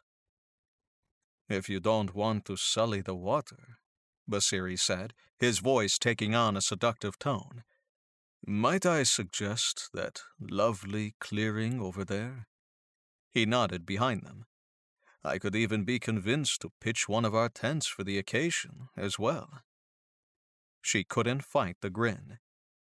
"And what occasion is that?" His eyes glittered darkly. "Whatever occasion you'd like." Basri stretched and yawned. Birds twittered and tweeted from all angles, surrounding him in a wall of nature noise that ranked among the top 5 ways to wake up in life. One of the other top 5 reasons lay burrowed up against him, snoring softly into his side. He smiled down at Juliette, smoothing a hand over her head. This was day 3, which meant they still had a lot of ground to cover to reach the rendezvous point that afternoon. They'd opted for only one tent last night, which helped save time in setup and breakdown, And it only made sense, since they'd become lovers since that first night in her tent. Juliette stirred, mumbling something incoherent. Her eyes fluttered open, those beautiful green gems blearily scanning the world. "Is it time to get up?" She rolled onto her back, one breast popping out from underneath the thin blanket. "I swear I need 5 more hours." He smiled. It's time. His mind had prompted him awake hours earlier, roiling with ideas and brainstorming. Exactly what these trips were famous for. Exactly what he hadn't been able to tap into until breaking down the dam with Juliette. "I had another idea this morning," Basri said, hunting for his t-shirt and a clean pair of underwear in the mess of their sleeping bags. "Do tell." "I was thinking about how loud we must be at night, even though it doesn't matter out here in the middle of nowhere." He grinned. "And I thought of this product that would effectively be sound-dampening technology, specifically for tents. That way, it would distract or somehow convince close neighbors that you aren't actually getting it on only a few feet from their heads." She laughed, her eyes lighting up in exactly the way he loved. "I think that's great. We could try it out at a festival or camping trip or something. See if it really works." Basri tugged on his loose trek pants, another idea burbling to life. "Or what about a mapping software?" He paused, letting more pieces take shape. "Like an app that can highlight exactly the best places to have sex in the woods." He laughed. "We could launch the app with our own tips for the Caucasus Mountains. Crowdsourced information about the most isolated locations for illicit encounters." "Your brain never stops," Juliette said. "Do you write all these ideas down?" Basri fell to his knees, grabbing her soft face in his hands. "I would run out of paper." Then he pressed a sweet kiss to her lips, one that made his belly knot. He couldn't get enough of her kisses during a trip, when they spent every waking second together. What would life be like once they returned? She batted her eyes at him when they parted. "Careful with these kisses, or we're going to have to find a new access point for your sex map." He laughed. "Sex map? You make it sound so crude." "Sorry, the Compendium of Illicit Encounters. Is that better?" He slapped her ass as she pulled her clothes on, then stepped outside into the gray morning. Clouds hung low, making the dense forest eerie and damp. He started a quick fire for breakfast and coffee, cups and pots clanging while he readied everything. When Juliette joined him, she had a smile on her face. "It's so nice to see you making breakfast." "What? I've made breakfast every morning." "Yes, I know. It's lovely." She sat next to him, leaning her head against his shoulder. "There's something intolerably sexy about a man who cooks breakfast, especially in the middle of nowhere, miles from civilization." He grinned, letting the compliment sink in. He liked this side of Juliette. It just added to the multifaceted diamond that she was. Glittering, sharp edges that surprised and wowed, and way more playful in certain light. They chatted and laughed through breakfast, making quick work of packing up the tent. By the time they started hiking, the clouds began to clear, sunlight breaking through in crisp, bright rays. "It's still early out," Basri mused, neck craned to study the sky. The shapes of the trees from this angle lulled him into a quiet headspace. He blinked lazily, taking it all in, until his foot stubbed a rock. Juliette snickered. "Don't you go falling and breaking a leg." Her tone was stern but playful. "I wouldn't have any way of getting you to the rendezvous point. I'd have to leave you behind." He squeezed her sides. "We'd figure something out. I'd teach you how to build me a splint." She poked her walking stick rhythmically into the soil as they trekked. "Do you know how to build a splint?" "No, but we'd have to learn quite quickly, wouldn't we?" The sound of water reached them. He grabbed for his map, struggling to locate where they might be at this point. "I think this is the Rioni River," he said, pointing vaguely to the northwest. "It should be there, if we're on track." After clumping along a bit longer, the twisting eddy of water shimmered through the tree line. Juliette gasped. "Yay! There it is!" She hurried ahead, twigs snapping underfoot as she headed for the water. He kept pace with her, excitement clamping his throat to get a full glimpse of this river. He'd been looking forward to it as the finish line of their trip. Once they met up with the river, it would be smooth sailing to the rendezvous point, since the water beelined for their final destination. Juliette broke through a thicket of trees lining the river, and her gasp thrilled through her. "Holy shit!" He joined her a moment later, his mouth falling open. The azure waters roiled and whooshed over a boulder-laced riverbed, white clouds streaking the sky. All along the embankment, lush green mountains sloped down to meet the water, like giants bowing to the master. Basri stood in awe. The rush of the water and the union of earth and sky made him remember how minuscule he truly was, a feeling he relished. "I've never seen anything so beautiful." Juliette grasped his hand, her voice almost lost in the roar of the water. A moment later, she said, "Why does this make me horny?" He cracked up with laughter. "Beauty is titillating." He nudged her with his hip, "which makes it hard to keep focused around you." She swatted at his arm, a devilish smile overtaking her face. "You want to add another spot to the sex map?" He grinned so hard, he thought his face would split open. "You don't even have to ask." Chapter 9.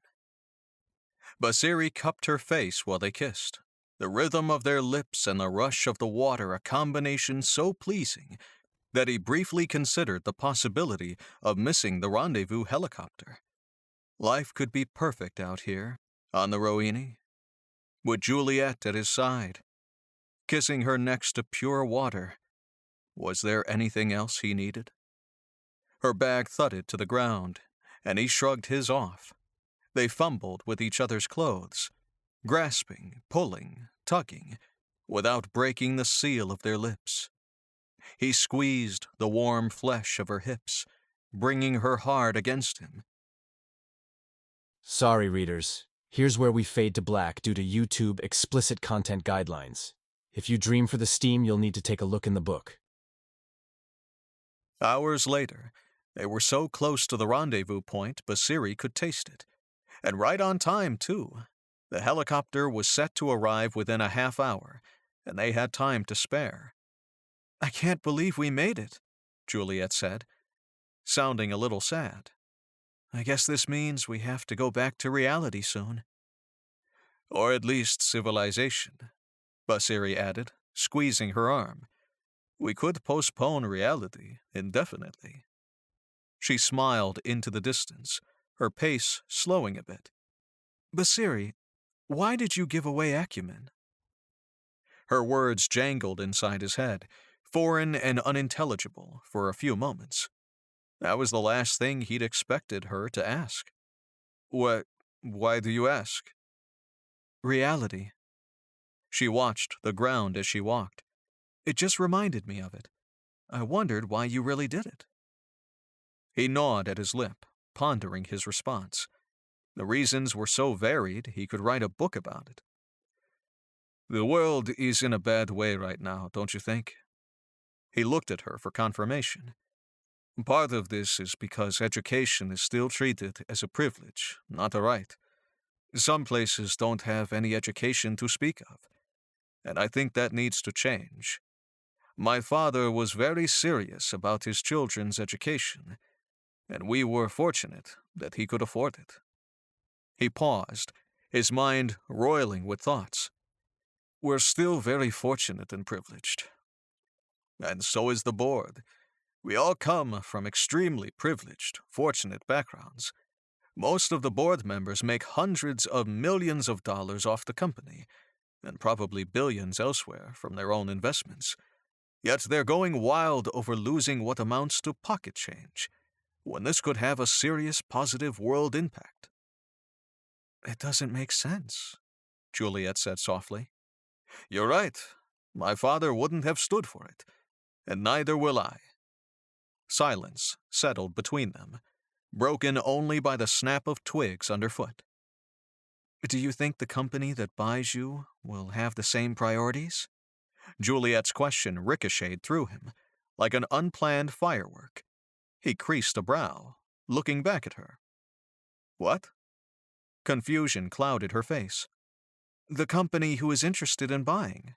I just wonder if they'll continue to value your humanitarian angle as much. What company? Her eyes widened. Oh, God. Basri stopped walking, turning to face her. Juliette, what are you talking about? She swallowed hard, her eyes fearful saucers. I thought you knew. Knew what? Who told you this? She pinched her eyes shut. Then the words tumbled out. Your mother said there's a company sniffing around that wants to buy you. It's why she hired me, to help you win back the board and save your division from being bought. I thought you knew. I mean, of course you should know. This is important to your future. I didn't know. He balled his fists, then stormed ahead. How could she not tell me? Basri, I'm sorry. She kept pace with him, her voice worried. I didn't mean to tell you like this. I really thought you knew. Basri swallowed a wave of anger and slowed, shaking his head. I'm not mad at you, Juliette. He slammed a fist into his palm. What are they even thinking? The board knows I'll never sell. I own the controlling interest. They're fucking mad.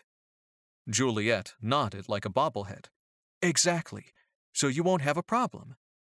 Nobody is taking my company from me, Basri said, slicing his hand through the air. His steps were fast and furious, matching his mood. It's better that you know, Juliette said, sounding like she was convincing herself more than him. Now you can really do something about it. He clenched his jaw, thoughts roiling inside his head. Action plans and speeches, talking points and agendas. A million ways to counteract this heinous breach of trust. They continued on in relative quiet, their steps creaking and cracking through the late afternoon air. When he spoke, his voice sounded foreign to his own ears. No way will I let someone destroy my father's legacy. Chapter 10. Juliette nibbled at her lip as she strapped into the helicopter seat. What a ridiculous cocktail of emotions. First the crushing guilt, and then crippling relief once the helicopter arrived, followed by gut-wrenching fear as it lurched into the sky. It had been able to land for the pickup, but maybe the surrounding trees or uneven ground made the flight rougher than she remembered. Or maybe she'd just gotten too used to peace and stillness. Her insides still quaked as the helicopter swooped into a turn. Basri ran a hand through his hair, bent over a tiny notebook.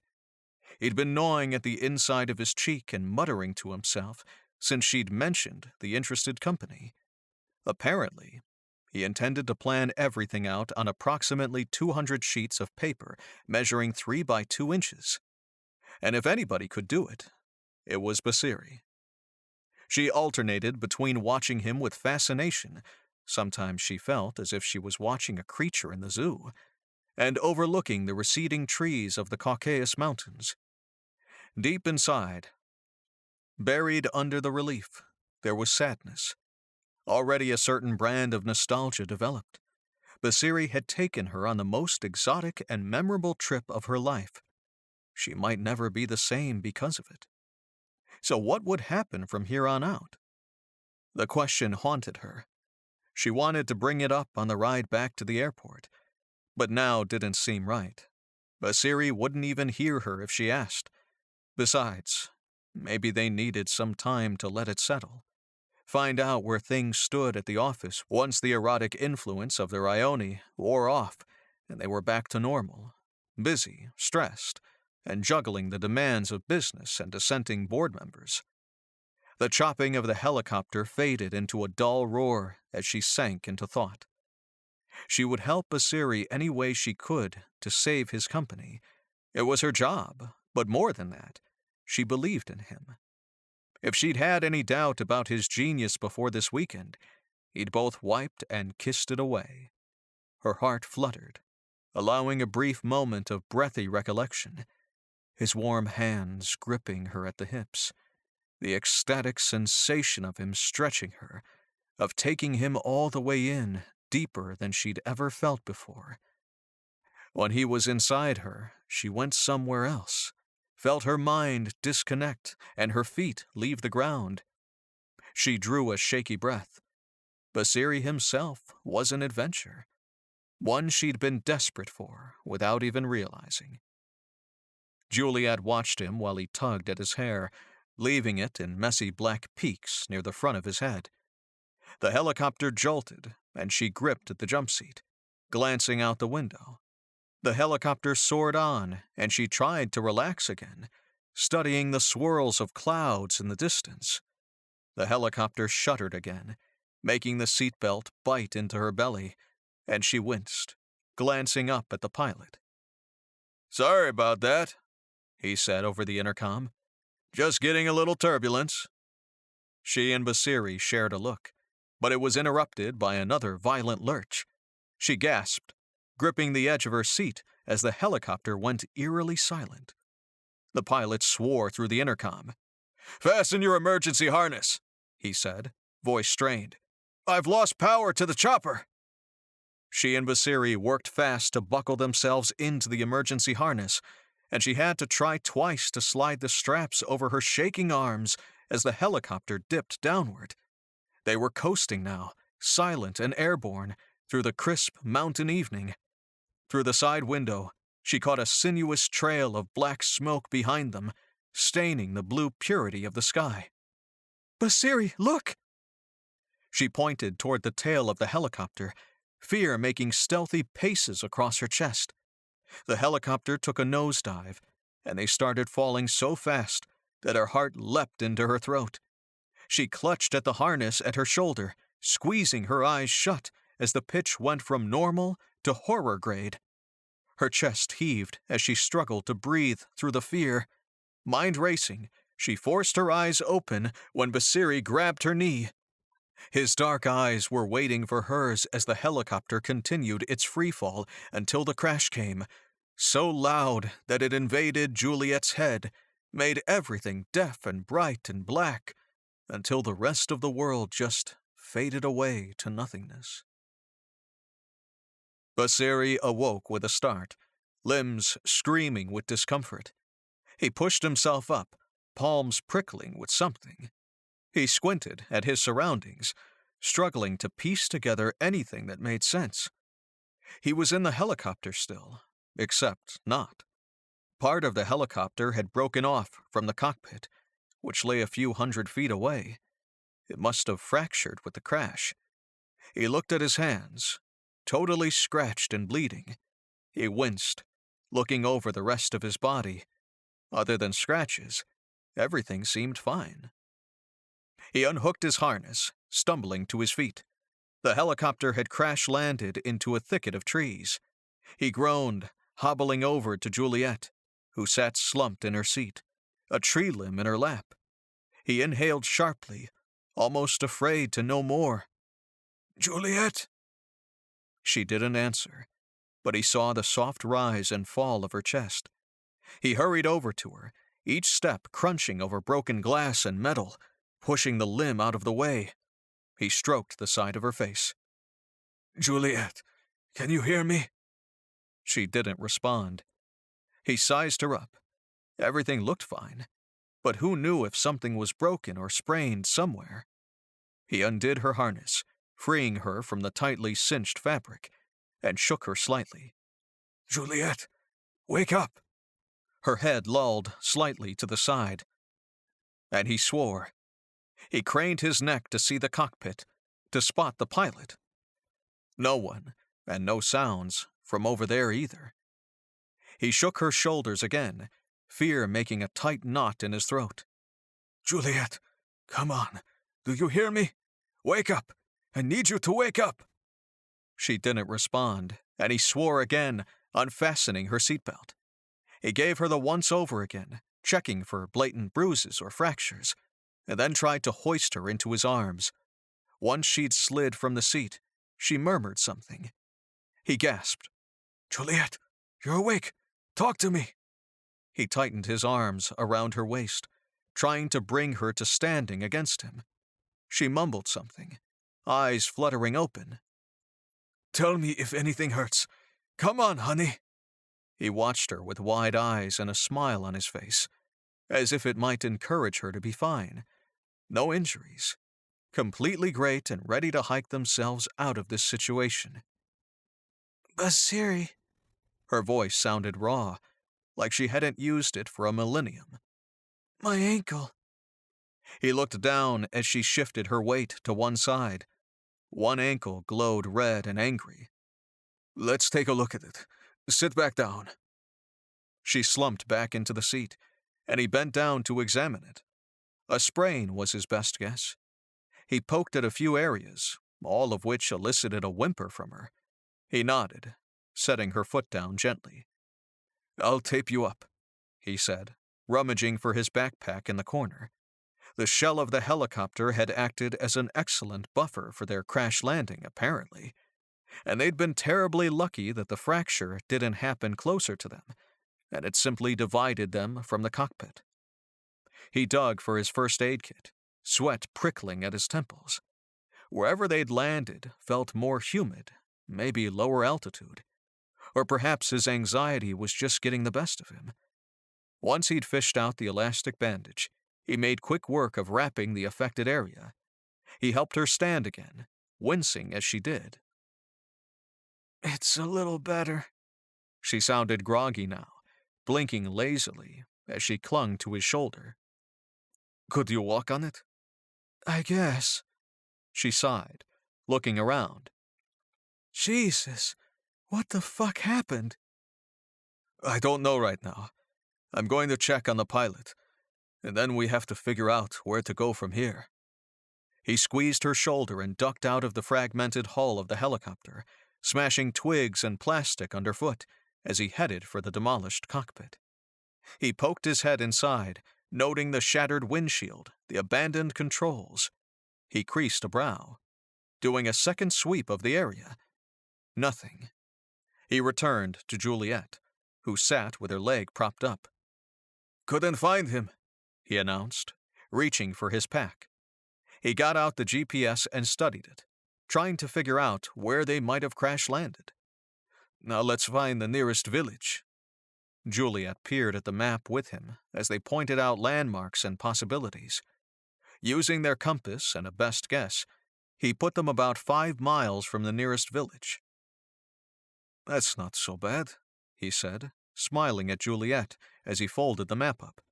"A walk in the park, comparatively." She sighed, looking at her ankle. "Yep." "I will carry you on my back if I have to," he said, squeezing her knee. "We will make it, and we'll lighten your pack to start." Basri retrieved hers from the corner, zipping it open so they could remove the unnecessary things, like her tent and cooking equipment. When it was done, Basri tested it, handing it over to her. "Much better," she commented, leaning forward to shrug it on. Once she was ready, he helped her stand. She winced, leaning against him, and then took a tentative step.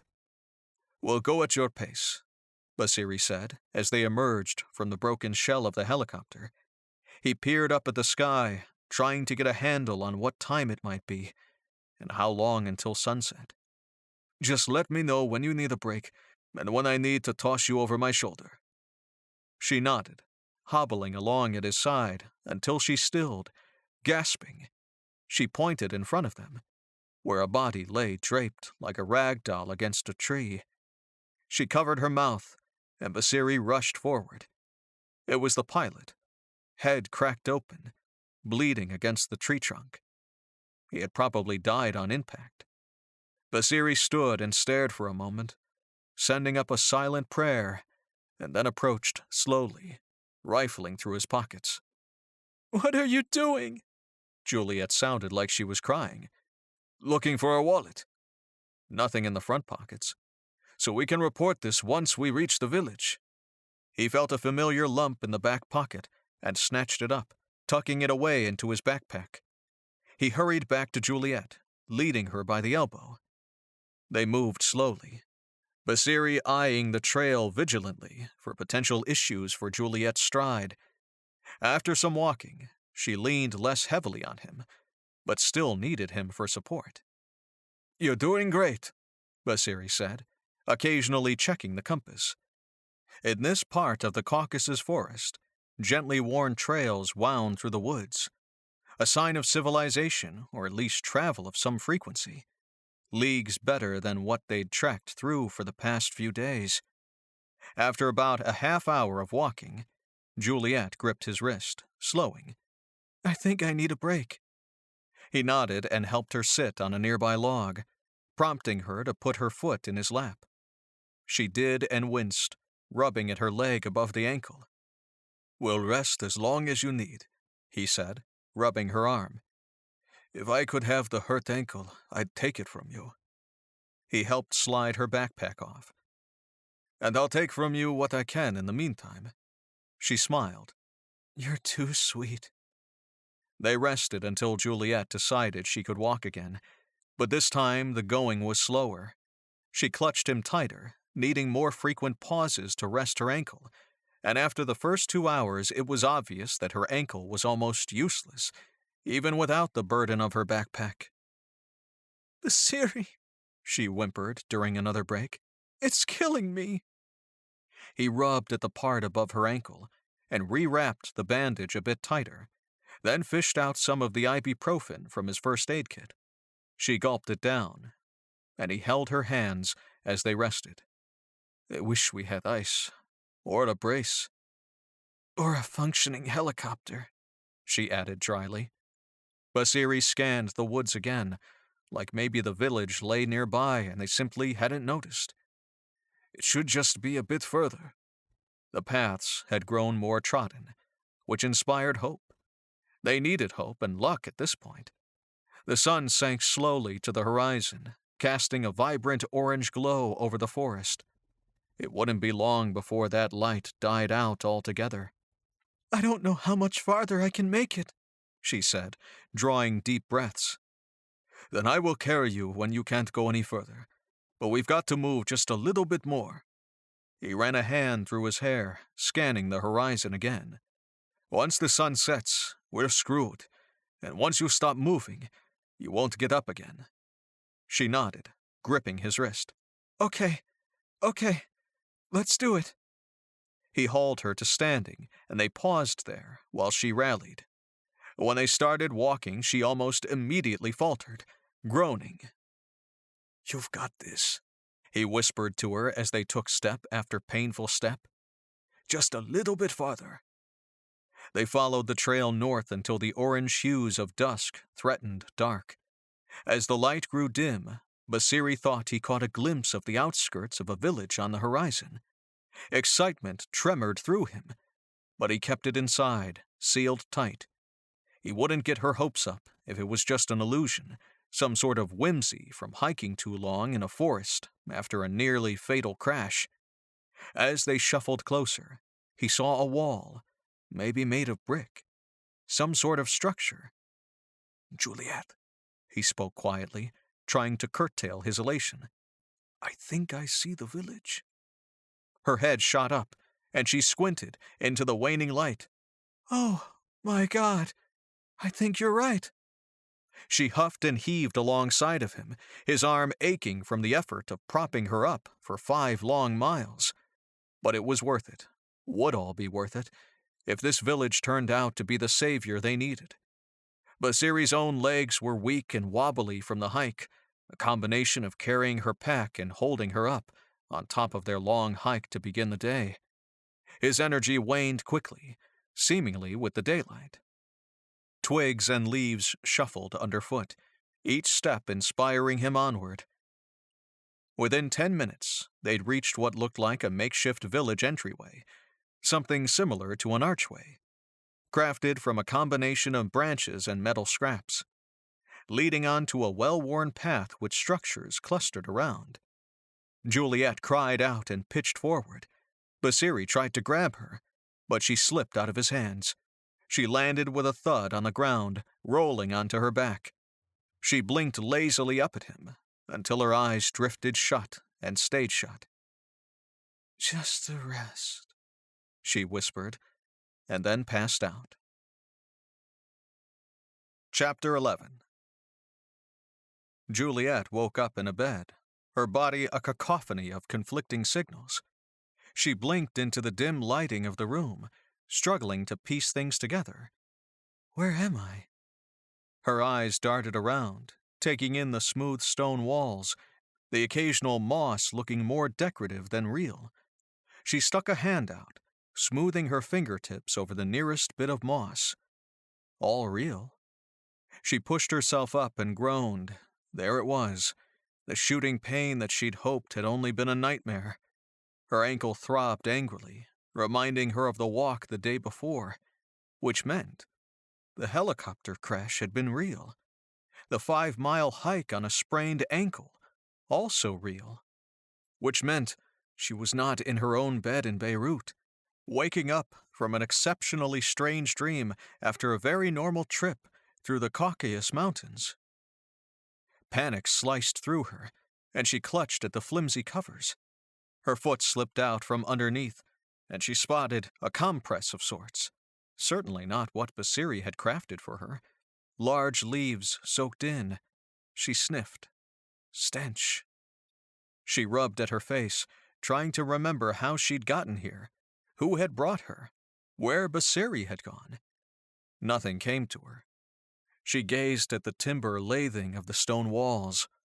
"Please tell me I'm going to make it home." She drew a shaky breath, trying to squelch the fears and questions, and pushed out of bed. At the very least, she was well rested, and her ankle hurt slightly less once she bore weight. "Basri?" Her voice sounded weak and fearful. She started to hobble toward the door, and it opened slowly, the head of a gray-haired old woman poking in. Juliette's eyes widened. "Hi, hello. I'm looking for Basri. Is this your house? I have no idea where I am. I need Basri." The woman shut the door behind her, waving at the bed. She tutted and murmured to her in a foreign language, something that sounded strange yet soothing. Juliette sat back on the bed, looking up at the plump lady, dressed in what amounted to floral patterned rags. Yes." Juliette leaned back on the bed as the woman lifted her injured foot, placing it back on the bed. "Thank you. It's a good idea. I know. I need to find my friend." She swallowed hard, folding her hands over her belly as the woman fiddled with the strange rap, murmuring in her language as she did. "Have you seen him? He's about yay tall, extremely handsome, dark hair." She pinched her eyes shut. This was useless. The woman didn't speak a lick of English, and her Georgian was equally non-existent. The door creaked open again, and a young woman poked her head in, serious gray eyes settling on Juliette. She rushed inside, kneeling at the bedside. "Hello," the young woman said. She tucked a strand of dark hair behind one ear. Juliette's mouth parted. "Oh my God, you speak English." "I speak English," the young woman said, smiling shyly. "I can translate for you. My grandmother does not speak your language." Juliette's heart raced with happiness. "This is amazing. What's your name? Thank you so much." "I am Anna," she said. Her voice was melodic and sweet, like she could make even the dourest phrase sound like music. "You are Juliette. Your partner told us." Juliette hesitated, until she realized the word partner here didn't mean the same thing as back home. "Yes, excellent. Where is he, by the way?" in another house. Anna folded her hands primly at the edge of the bed, like she was praying at a confessional. We do not have much room here where we live, so we sent him with my uncle. Beautiful. Juliette leaned back onto the bed, mind roiling with questions. Where to begin? Where did you learn English? In the city, she said, her accent thick. I go study there 5 years until I come back to marry. Juliette's eyebrows shot up. Oh, have you married? The girl couldn't be more than 15. Soon, the girl offered an unconvincing smile. Congratulations, Juliette smiled nervously. This was more than just an entirely different world. It was like maybe she'd stepped back in time, too. So where are we? Is the city close? The city is far away, Anna said, gesturing with her hands. Far, far down the mountain. 1 truck comes every 3 weeks to bring us what we need. Juliette nodded, the words 3 weeks echoing inside her head. Could she even survive here for 3 weeks? What if the truck didn't come? Her parents would take her for dead if she waited that long. Just as she opened her mouth to ask another question, a small cry came from nearby, like a baby. The grandmother made hushing sounds, shuffling toward the other side of the room. She picked up a small child from a bassinet, hidden in shadows, and held the swaddled baby up to her chest. The baby quieted, but then another one began to wail. Anna went over to the bassinet and picked up a second baby. Juliette squinted. Who? Another baby began wailing, and Juliette blinked hard. It couldn't be. She pushed herself up, hobbling over to the bassinet. A third baby lay inside, fidgeting and screaming. She gasped and reached for the tiny bundle. The grandmother pointed toward a rocking chair, waving her toward it. Juliette settled heavily into the chair, sighing contentedly as she adjusted the baby in her arms. The weight of the little one felt good in her arms. It always felt so good to hold babies. She smiled down at the child, cooing softly. Are these your babies? She looked up at Anna. Anna laughed, rocking a child in her arms. No, not mine. I am only 14. Juliette blushed, focusing instead on the tiny features of the baby. No way to tell girl from boy. All the blankets were wispy thin and stained. These are my cousins, Anna went on, bouncing the baby lightly. My aunt's children. She had them 6 months ago, but did not live afterward. Juliette frowned, absorbing the soft, sweet features of the child in her arms. I am so sorry to hear that. We all raised them, Anna said. My grandmother especially, and some other women in the village. Sadness trickled through her. Grandma's face lit up when she coddled the baby, that was for sure. So maybe that was the silver lining, a little bit of joy among the pain. The 3 women rocked each baby until their cries subsided. Juliette looked up at Anna. Can we go find my partner, Basiri? Anna nodded and helped nestle the child she held into Juliette's open arm. I will bring him to you. Basiri ran a hand through his hair, trying to piece together an action plan. The entire misty morning had been spent batting back and forth poor translations, struggling to make sense of the beautiful but confusing world around him. 2 of the leading men in the village, Georgi and Alexander, stood with him near the edge of the village, where the only paved road passed by, cracked and full of potholes. Georgi pointed up at the mountain, where the road wound away.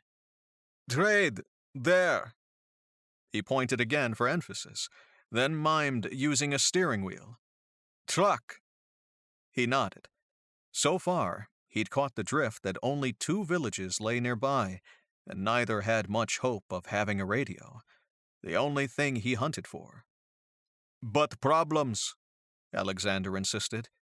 He'd been repeating this word for eons, it seemed. Basiri groaned, rubbing at his face. Yes, problems. But of what kind? The men blinked dully at each other. Basiri drew a patient breath. Allah, give me the strength to figure this out.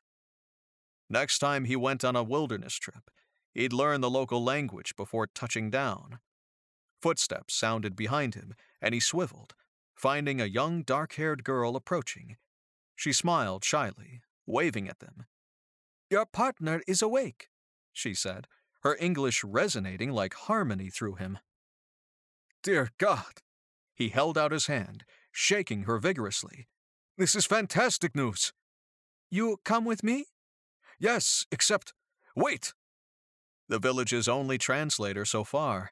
She was a precious commodity and couldn't be more than 16 years old. Can you help me understand these two nice men? I want to go someplace to find the radio, but I don't know what they're trying to tell me. The girl rattled off a complex string of words to the men, to which they both responded vehemently. When she spoke, her eyes were troubled. There are few places to travel up here, she said, but the problem is the... She furrowed her brow, searching for the word. The bad men. They come and take our things, steal from us. They come all the time. Basiri blinked. Bad men? Well, don't you have some police or something to help deal with them? She shook her head. We are all alone up here, sir. They are bad men from the war. She swallowed hard, looking at her village mates. We deal with the problems.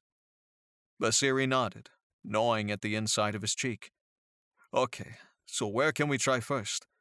I can use anything, scrap metal, whatever is available. The girl relayed this message to the men, and their response seemed hesitant. The girl translated for them. The village nearby. They can take you soon. Basiri nodded, holding his hand out for a handshake from each man. It's a deal. Tell them I'll be back after I see Juliette. The girl relayed the message and then turned, nodding for him to follow. She led him down a dirt path, which wound between stone and wood structures, buildings that looked more like hobbit houses than any modern creation. She paused at a heavy wooden door, pushing it open cautiously. She gestured for him to go inside. Basiri stepped across the threshold, eyes taking a moment to adjust to the dim lighting. The room felt reverent somehow, as if hushed in prayer. Juliette sat in a rocking chair in front of him, 2 babies in her arm. His eyebrows shot up, and he wasn't sure whether to laugh or cry with relief. Juliette! He fell to his knees in front of her, clasping her legs. Look at you! How long was I gone? He laughed incredulously, gazing at the bundled babies. Seems like it was much more than a night. She laughed softly, her eyes lighting up. These are her grandchildren. She nodded behind her at an old woman, who held another baby. Triplets, can you believe it? The old lady on the bed said something in Georgian. Basiri turned to the young woman for translation. She says that her ankle will need a few more days of rest. She walked too much on it. Very important to rest. Thank you, Anna, Juliette said, giving each baby a kiss on the forehead. I promise I will. Yes, thank you, Anna. Basiri smiled at the Georgian women. Thank you both, so much. Turning to Juliette, he caught her up to speed on what he'd learned from the men out front. We're planning a trip to a nearby town for supplies. I'm going to pick up whatever I can to make a radio, or repair the one they have here that's broken. Juliette arched an eyebrow. Make a radio? I'm an engineer, remember? He knocked her chin lightly. But we have to act fast. They want to leave after lunch. Will you be okay here if I go? She hesitated and then nodded.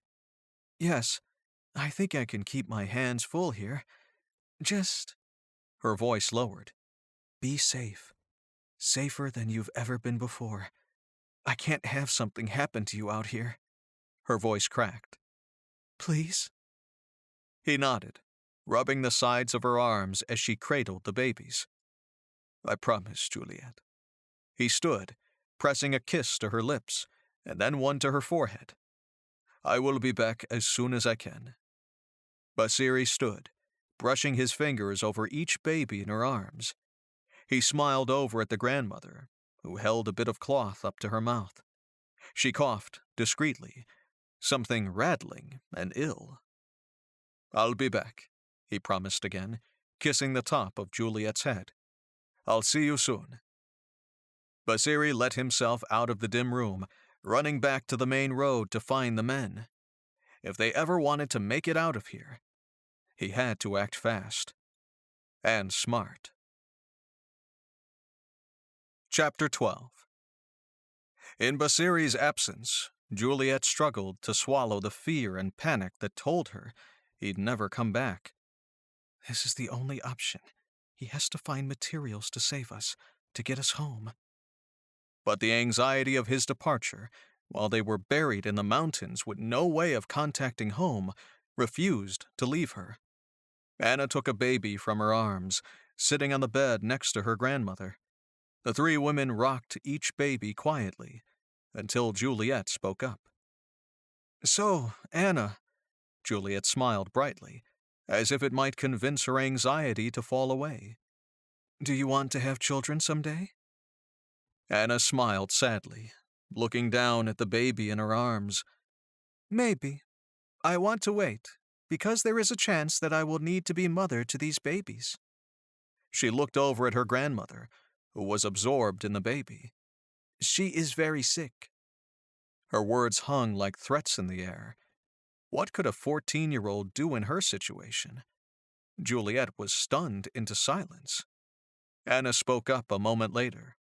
"Your clothes are beautiful but dirty."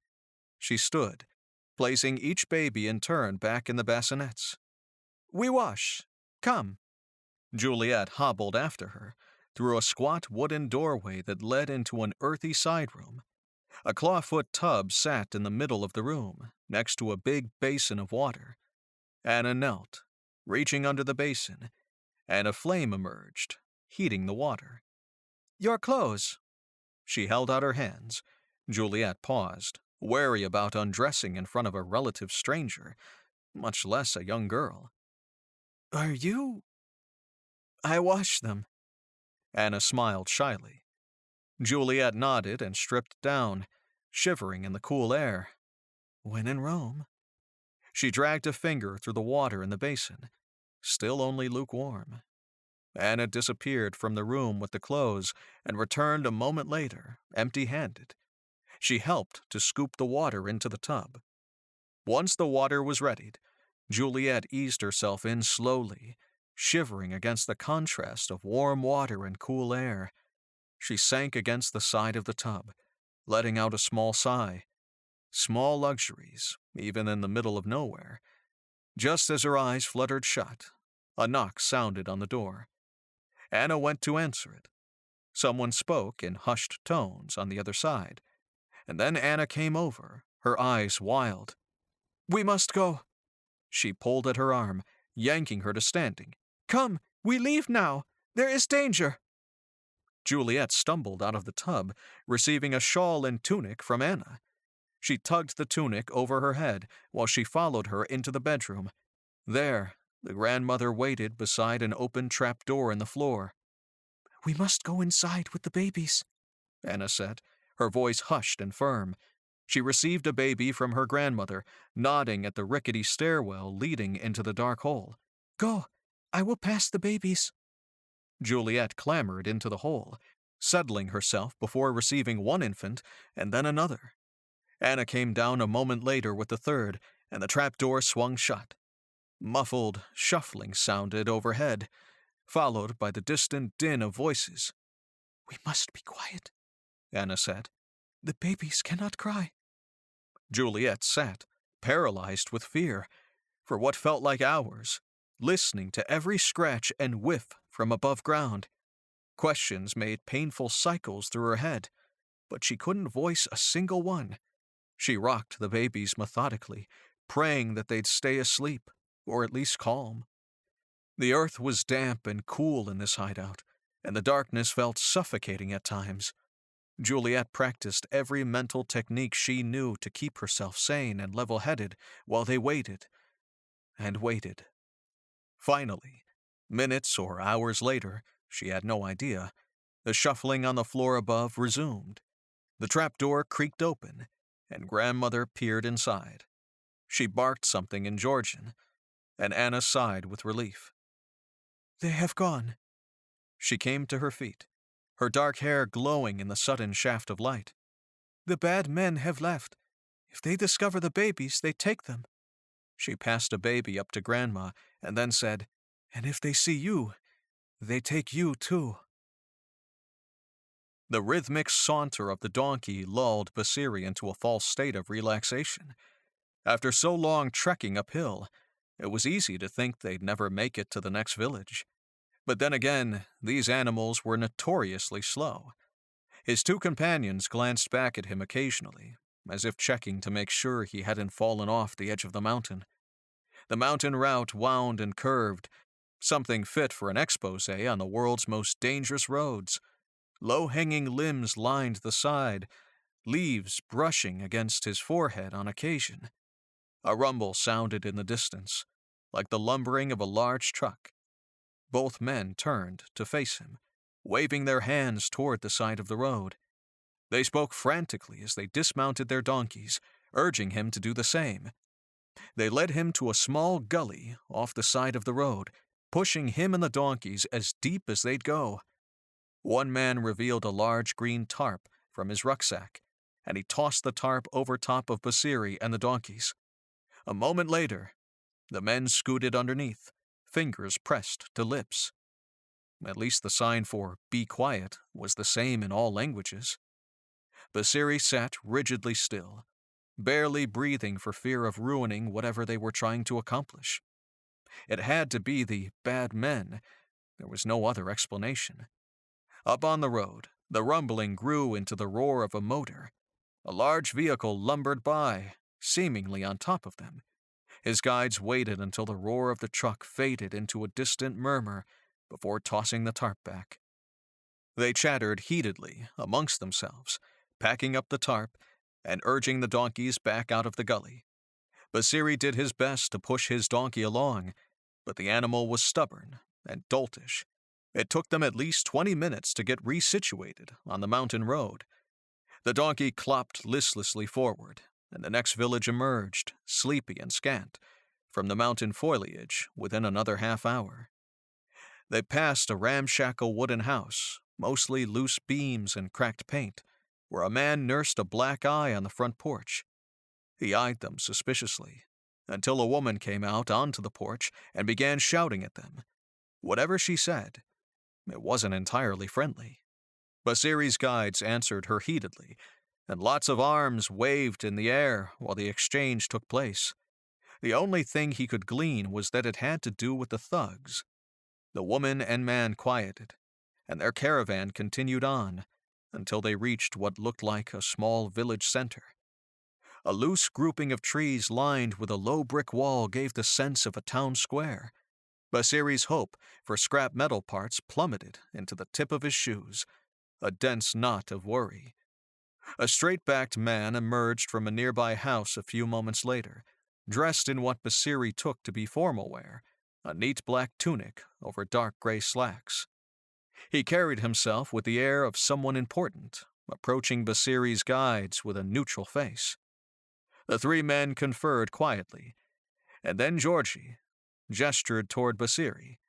Basiri offered a tight smile, holding out his hand to the new man. "Hello, I'm Basiri." The leader shook his hand firmly, clearing his throat. My name is Sergei. I am the mayor of this village. Basiri's brows shot up at the welcome sound of English. "A pleasure to meet you. Have my guides told you of why we visit?" Yes, I have nothing to share with you. He folded his hands primly in front of him, his stature suggesting the matter was closed. Apology. "But you don't understand. We are trapped in the other village. I need spare parts to make a radio, so we can return to Lebanon. Panic tightened his throat. Anything. Whatever scrap you have. Please. The mayor paused, studying him with beady eyes. No. You should leave now. He said something in Georgian to Basiri's guides, and then turned to leave. His companions ushered him along, urging him to return to their donkeys. Desperation surged. Basiri stood his ground, shouting after the mayor. Wait! Please! Hear me out! The mayor paused, turning on his heels. I can help you with these thugs. Basiri blinked hard as an idea came to him, percolating in the depths of his mind. Back home, I am very rich. I am a very powerful man. He approached the mayor cautiously. I can connect your villages to resources and to protection. But to do this, I must get home. And to get home, I need your supplies. The mayor scoffed. How can I believe you? Basiri looked at the glittering gold watch on his wrist, his most cherished memento from his father. He slipped it off, holding it out to the mayor. Take this. I will show you. I promise. The mayor's eyes grew wide as he studied it, as if it might be a mirage. Then he snatched it up, nodding furiously. Come with me. I will show you what we have. Chapter 13. Juliette rocked a baby nervously in her arms, one of the girls named Katya, and tried to hold the bottle steady. The girl's bright eyes were so blue they were sometimes like falling face first into a pool. She cooed happily while she suckled, gently stroking Juliette's face. It was Katya and her siblings that distracted her from wondering where Basiri might be and imagining what he might have confronted. If the thugs had come to their village, then no doubt they'd intersected with Basiri on his journey as well. Her stomach somersaulted, as it had on repeat the entire day. Please, Basiri, get back to me safe. I can't survive without you. Juliette and Anna had relocated the babies to the village center and now sat in a long, airy wooden building that reminded her of a community center, without the pool or amenities. People shuffled in and out all day, dropping off tools, picking up others. The entire village seemed to be engaged in a rhythm of activity, secret goals unknown to her. In a way, being relegated to the sidelines was comforting. She had the babies. This was how she could help. Sometime near dusk, a handful of young men entered the building, shouting and pointing. All she could do was watch with wide eyes, waiting for Anna to come around and explain to her. But soon after, Basiri came into the building, his hair tousled, and eyes themselves grinning. He rushed up to her, capturing her face in his hands. My darling, he claimed a hungry kiss from her, one that left her breathless. Tears pressed at her eyes, the dangerous swell of relief and happiness. Jesus Christ, I'm so proud you're back. She bounced Katya in her arms, swallowing a knot of emotion. How did it go? Amazingly well. I got almost everything that I need. I'll have to figure out how to improvise the rest, but stress breeds creativity, I suppose. He smoothed his hand over Katya's blankets, eyes softening as he took her in. How was it here? Mostly good, she laughed a little, shifting Katya in her arms. Except the thugs came. Basiri's face darkened. What happened? They came while I was in the bath, so we hid in a cellar, and we waited there for so long. I don't even know how long. Then finally we could come out, and it was fine. She took a deep breath. These guys are serious business. We came across them too. Basiri rubbed his thumb lightly over her arm. We had to hide along the side of the road, and the mayor of the next village didn't want to lend me anything because of them. But I gave him my watch and promised him protection once I return home. God, you're a good emergency negotiator. She leaned forward, pressing her lips to his again. Basiri grinned. Now I just have to figure out how to make this radio tower without attracting the thugs. If they see it, they'll surely steal it. Juliette squinted into the distance as she thought. Too bad we can't find one of those fake tree towers. You know, the ones that are supposed to blend in. She paused. Well, I guess that wouldn't work because you can kind of tell they're fake. That would be a tip-off anyway. Basiri grabbed her knee, a smile creeping slowly across his face. I knew I brought you on this trip for a reason. What? The trees, he laughed. I'll just use a tree in forest. Pick the highest one there is. He pressed a sweet kiss to her lips. You're a genius. Basiri worked hard the entire next day. After a meager breakfast of greens and something like venison, he and the village men gathered around the village's lone generator, a device used only in case of emergency, protected by a fortress of brick and cement that ensured the thugs would never find it. Anna helped translate some of the basics about the situation, namely that they were able to bring gas up from the city about once a month to power it. Mainly, the generator was used to power tools, whenever they became available, or whatever health apparatus the occasional visiting medical team might bring.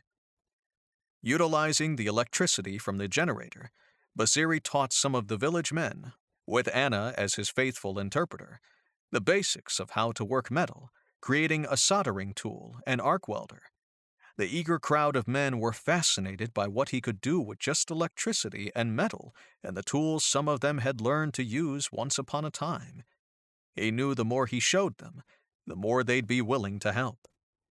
Basiri worked until dinner, welding and forming scrap metal, piecing together his rudimentary radio tower. Juliette came to find him before dusk, a baby in her arms. The sight of her caused a swell of happiness to course through him, and something about seeing her with a baby sealed the deal. It all just felt right, no matter how much their current situation was anything but right.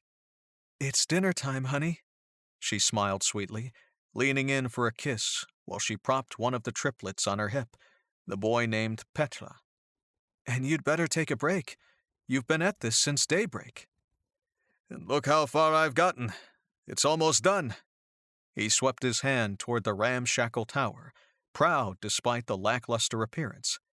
And once I can figure out the amplification, we'll be ready to call for help. Juliette beamed at him. So you mean our rustic getaway has to come to an end? He laughed. Someday, my darling. He caressed the side of her face. How was your day? Good. Lots of fun chats with the women of the village. But, Basiri... Juliette glanced over her shoulder, her voice lowering. The grandma is really sick. She's got a cough that sounds like it's not going to end well. And if that medicine doesn't come in from the city soon... What she didn't say at the end implied enough. Basiri nodded, resting his hands on his hips. Well, that's the priority then. Once we get a call out, we'll have a med evac. Bring what she needs. Anna told me the thugs took her mother 2 years ago. They killed her when she tried to escape. If her grandmother dies... Basiri embraced both Juliette and the child in her arms. He could not imagine how hard it would be for Anna, a child herself, to raise the triplets. He would do whatever he could to make sure that didn't happen. They walked hand in hand back to the community hall, which was full of chatter and laughter. Juliette handed off the baby to Anna, and she and Basiri served themselves a plate of steaming meat and vegetables. They ate, Basiri trying to contribute what few words he had learned of Georgian to the conversation. When he and Juliette retired to their bed in a far-flung hut, he pressed her against the door, pressing his palms to the wall behind her. She giggled, smoothing a hand over the flat planes of his chest. Well, Basiri, what are you thinking about? You. He snagged her lips in a kiss, something meaningful and deep that made his stomach flop. Only you. They kissed desperately, sloppily, until he hoisted her by the hips and carried her over to their straw mattress on the floor. Sorry, readers. Here's where we fade to black due to YouTube explicit content guidelines. If you dream for the steam, you'll need to take a look in the book. They breathed together for a blissfully long time afterward, while Basiri dragged his fingertips up and down the bumps of her spine. When their eyes met, a shudder ran through him, something scorching and visceral. I love this woman. Chapter 14. Juliette awoke with a start the next morning, sticky, sweaty against Basiri as they lay sprawled on the straw mattress. Fervent knocking sounded at the door. She raised her head, squinting at the doorway. Who is it? Anna! Her voice sounded rushed. Julie, please come with me. I need help. Juliette bolted out of bed while Basiri pushed to sitting, rubbing the sleep out of his eyes. Should I come too? Anna, do we need Basiri? She tugged a tunic over her head and stepped into loose pants. Just you for now, Anna replied. I'll be back as soon as I can. Juliette blew him a kiss before slipping out of the hut. Outside, Anna looked troubled and immediately took her hand. On the quick walk through the village, she explained. My grandmother cannot get out of bed. She doesn't want people to see her like this. She is very proud. We must help her. Juliette nodded, tugging her hair back into a ponytail. What's wrong with her? You will see. Anna pushed open the wooden door leading into her grandmother's room. Inside, grandmother lay on the bed, eyes half closed. Juliette rushed to her side, taking her frail hand in hers. Grandmother spoke in stilted Georgian, her eyes on Juliette as though she could understand. A moment later, Anna translated. She says that she has a request for you. Her time is short on this earth, and she wants you to take her grandchildren from this place when you go. Juliette's eyes widened, looking to Anna for confirmation. Are you serious? Grandmother coughed into a rag, long and breathless, and then spoke again. Anna said, She tells a story about the day her daughter, my aunt, died. A black stork appeared by the house. They are uncommon here. The day that you came with Basiri, she saw another. She's only seen those two in her life. She believes this is an omen, that you must be the mother to her grandchildren that they could never have. Juliette teared up, staring at the grandmother in disbelief. This is insane. My grandmother is known for her dreams and intuition, Anna said quietly. Grandmother added something in Georgian, and then Anna in English. Will you please promise this? Juliette nodded before she could even think better of it. Tears in her eyes, she kissed the back of grandmother's hand. I promise. I will do everything that I can. Grandmother smiled a mostly toothless grin, patting at Juliette with her free hand. They sat together in quiet until the babies began to stir. She and Anna immediately went to pull them out of the bassinets, greeting each baby with big smiles and cooing to start the day. They wandered to the city center to find formula for the babies, and on the way, they ran into Basiri, surrounded by a group of men. Pride swelled in her chest. There was something primal and attractive about the way Basiri conducted himself in situations like this. The way he could command the attention of everyone, even without a shared language. As they approached, he hoped to greet them. Hey, boys! She let Basiri take Katya from her, who had started fussing. She calmed immediately in his arms, and Anna laughed. The babies love him most, Anna said. He will be good father. Juliette stilled, unsure what to say to Basiri's quizzical look. Now didn't seem the time for the "do you want to adopt 3 foreign babies" conversation, so she smiled brightly. What are you up to out here? Preparing for the final phase of the plan. He propped Katya up on his shoulder so she could look around, handling her like he'd done this 1,000 times before. We're going to send a fake load up the mountain to attract the attention of the thugs. I need to lure them into the village. Juliette's eyes widened. Why are you doing that? She clutched the baby, Isolde, to her chest. We can't have them back here. They'll ruin all your hard work. We need them back here, because they are the final part of my plan. His disarming smile calmed her, but she didn't know why. I promise, this is what needs to happen. They have the final part that I need to get us out of here. We're just going to take every precaution before we lure them here, so they don't steal anything necessary. Juliette tutted, shaking her head. Whatever you say, mad scientist. He leaned in to kiss her, then nuzzled her cheek. Trust me, I'm getting us home. Hopefully later today, if all goes according to plan. His words made a painful hope sprout inside her. Could it even be possible? And what if he was wrong? The devastation might crush her. Let's not get our hopes up, she said quietly, adjusting Isolde in her arms. Just in case. Juliette whiled the day away as she normally did in the village. Mundane tasks peppered with conversation and baby giggles. Juliette nursed a dark fear in the back of her mind as Basri went on with his plan, watching nervously as they sent the dummy load up the mountain road with a few local men. Basri got to work hiding the tower and helping stow the important things in the village. Now all they had to do was wait. The worst part of it all. And while she waited, the darkness crept in, the worry and doubts that weighed what a future might look like with triplets, potentially as a single mom. Though part of her was sure Basri would love the idea of taking on triplets at her side, the worries told her that she was insane. What sort of 20-something CEO would agree to raise 3 babies with his personal assistant after one very strange expedition into the Caucasus Mountains? There was nothing normal about their situation, nothing that even made sense. They hadn't even talked about what they would do about them once they got home. How could they address raising children before a conversation about dating? Sometime after dinner, shouts rang through the village. From the chill down her spine, she knew it was the thugs.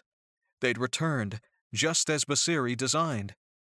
The babies were sleeping in their bassinets, so she and Anna convened with everyone else at the front of the village. Dressed in native clothes, most thought that she would blend in well enough to not be a target for the thugs like the first time they came through. Besides, she needed to see what happened. She wouldn't hide, not when Basri might be at risk. 5 tall men in olive drab clothes and clunky black boots approached, rifles over their shoulders. They wore scowls, and the strange patterns on their vests looked military. Juliette kept her eyes down and a scarf over her hair, hanging back with Anna. Everyone had fallen to their knees, something of the practice when these guys came around, Juliette gathered. The men scanned the villagers, and then barked out some commands in Georgian. 2 of the village men scampered away and returned with armfuls of fabric and goose-down items they'd collected as their payoff to the thugs when they came. Also part of Basiri's plan. One of the soldiers neared Basri at the front, peering at him as if he were a circus animal. Once the thugs received their payoff, some of the villagers began to relax. Basri got to his feet, as if he intended to wander off. He bumped into one of the thugs, causing him to swivel and shout at him in Georgian. Basri played the fool, but the thug whacked him across the face with the butt of his rifle. Juliette stifled a scream, heart breaking as she watched him crumple to the ground. Anna clutched at her hand, as though to still her. The thug loomed over Basri, who stayed on the ground, raising his hand in surrender. Then he spun on his heel and joined the others in their truck. They drove off a moment later. Once the coast was clear, the men helped Basri stand. He grinned like a buffoon. Juliette rushed over to him, sobs choking her throat. "What the hell were you thinking?" She shook him by the shoulders, angry at his silly smile. Maybe the thug had knocked half his brain out with that rifle. "It was the plan." His right eye was swollen, a nasty red mark appearing above his brow. He held up a walkie-talkie, grinning as if he'd just discovered gold. "This is what I lured them here for. We can call home now." Juliette's mouth fell open, and she wasn't sure whether to laugh or cry. "You are the craziest man I have ever met," she murmured, before smothering him in kisses, knocking him back onto the ground. Basri worked until sunset, and then he worked by the dim light of the fire to make sure all the pieces and parts of his plan were in place. The hit to his head still ached, but it was worth it if he could save this village, and Juliette and himself. Occasionally, he had to pause and rest his eyes. The combination of focus and eye strain aggravated the swelling. He finally lay down to sleep only when he couldn't resist any longer, but he arose at the first sign of dawn. He'd managed to establish his tower in the tree, and with his walkie-talkie and amplification system in a pack on his back, he ascended slowly. The higher he climbed, the more stunning the sunrise. A heavenly view of rolling green mountains, a daybreak that could make angels weep. As the red and orange scorched across the clear sky, Basri put the final touches on his tower. Once the morning shone bright and clear, people began to gather at the base of the tree. He caught snippets of their laughter and words. No doubt they'd gathered to see the results of his experiment. And then, one voice clearer than all the rest. "Basri, you better not fucking hurt yourself up there!" He smiled, peering down to catch a glimpse of his Juliette. He couldn't see her through the thick branches, but he shouted down anyway.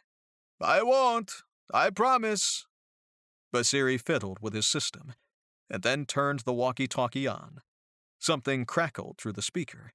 It sounded like static until he moved a part of the tower and something else came through. Words. But he furrowed a brow, adjusting the metal again. More words. English words. He gasped, stilling as he listened closely. It sounded like air traffic control. His heart swelled with emotion, steadying his fingers as he prepared himself to send the message.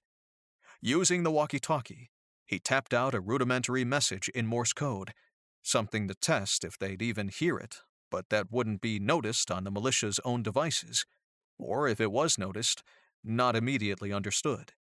Through the speaker, the air traffic controller responded. His message had been received. Exhilaration thrilled through him, so much that he almost wavered. He drew a deep breath, focusing on all the Morse code he'd learned in school, preparing for the massive call for help. Sending his message took forever, but the response through the control tower was affirmative. They'd received his message, noting his call for help. After some back and forth, Basri sent their coordinates, requesting immediate pickup on Azure Softworks' dime. The response crackled through. ETA, 1 hour for rescue. Basri stared in disbelief at the walkie-talkie, tears pressing against his eyes. No way. No fucking way. He sniffed hard, letting the emotion subside, and then carefully shimmied down the tree, taking care not to disturb the tower, lest he need it again. On the ground, a crowd of villagers waited, with Juliette at the front, a baby on her hip.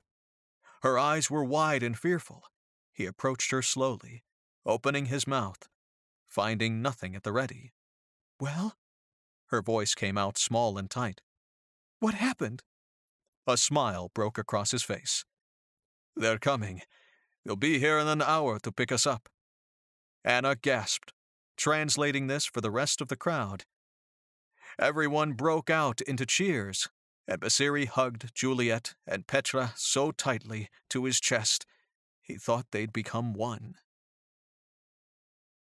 Chapter 15. Juliette walked in a daze back to the hut with Basri at her side. This was a miracle. Basri was a miracle. Her face drooped and she slowed, remembering the babies. It was now or never. They had to come to a decision. "Basri." She reached for his wrist, and he turned to face her. "What's wrong?" He creased a brow. He must have noticed her serious face. I have to talk to you about something. She swallowed hard, hoisting Petra higher on her hip. The grandmother, well... She sighed. It would be best to just come out and say it. She wants me to take the triplets. Basri nodded. Yeah. He kept nodding. Yeah, that sounds like a great idea.